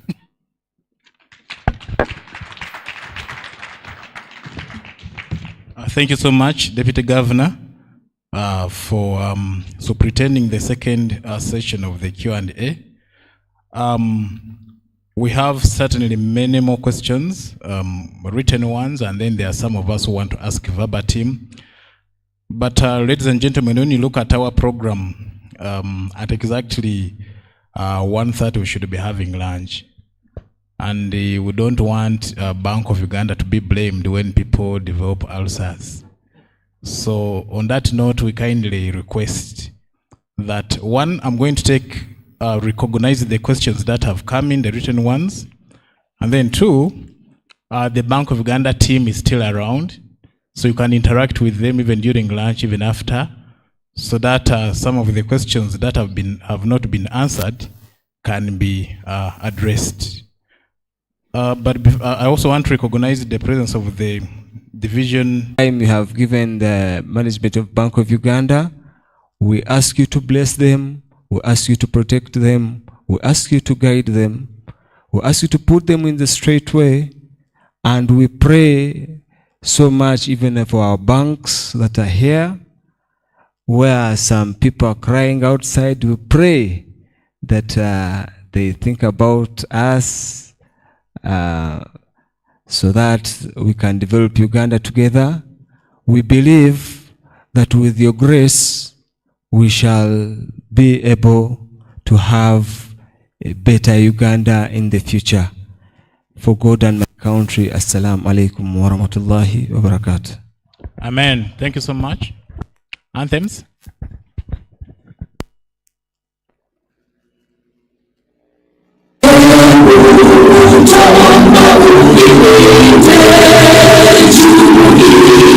Afrika Mashariki, tuwezeshe kuishi kwa amani, tutimize na malengo yetu. Jumuiya yetu sote tulilinde, tuajibike, tuimarike. Umoja wetu ni nguzo yetu, idumu jumuiya yetu.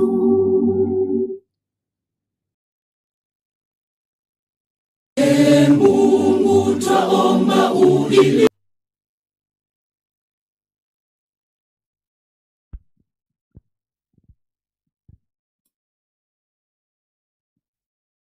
National anthem.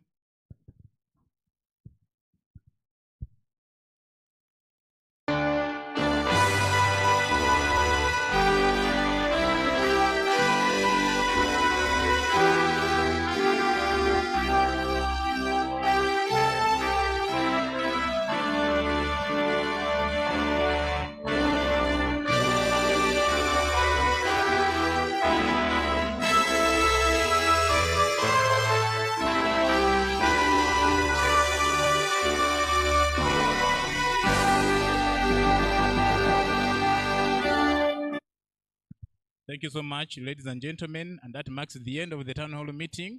Nakasi is going to lead the team to the photo point. For the rest of us, you may get seated so that we allow the Deputy Governor to move out first. And just to remind you once again that you've got a lunch coupon and it directs you where you're going to serve lunch from. Let's first allow the Deputy Governor and the team to first recess, then the rest of us can get out. Once again, all to help you exchange mutilated notes, old notes, and give you new ones. So in case you want new notes, please, Bank of Uganda will be in the lower building to do that for you. Lunch will be served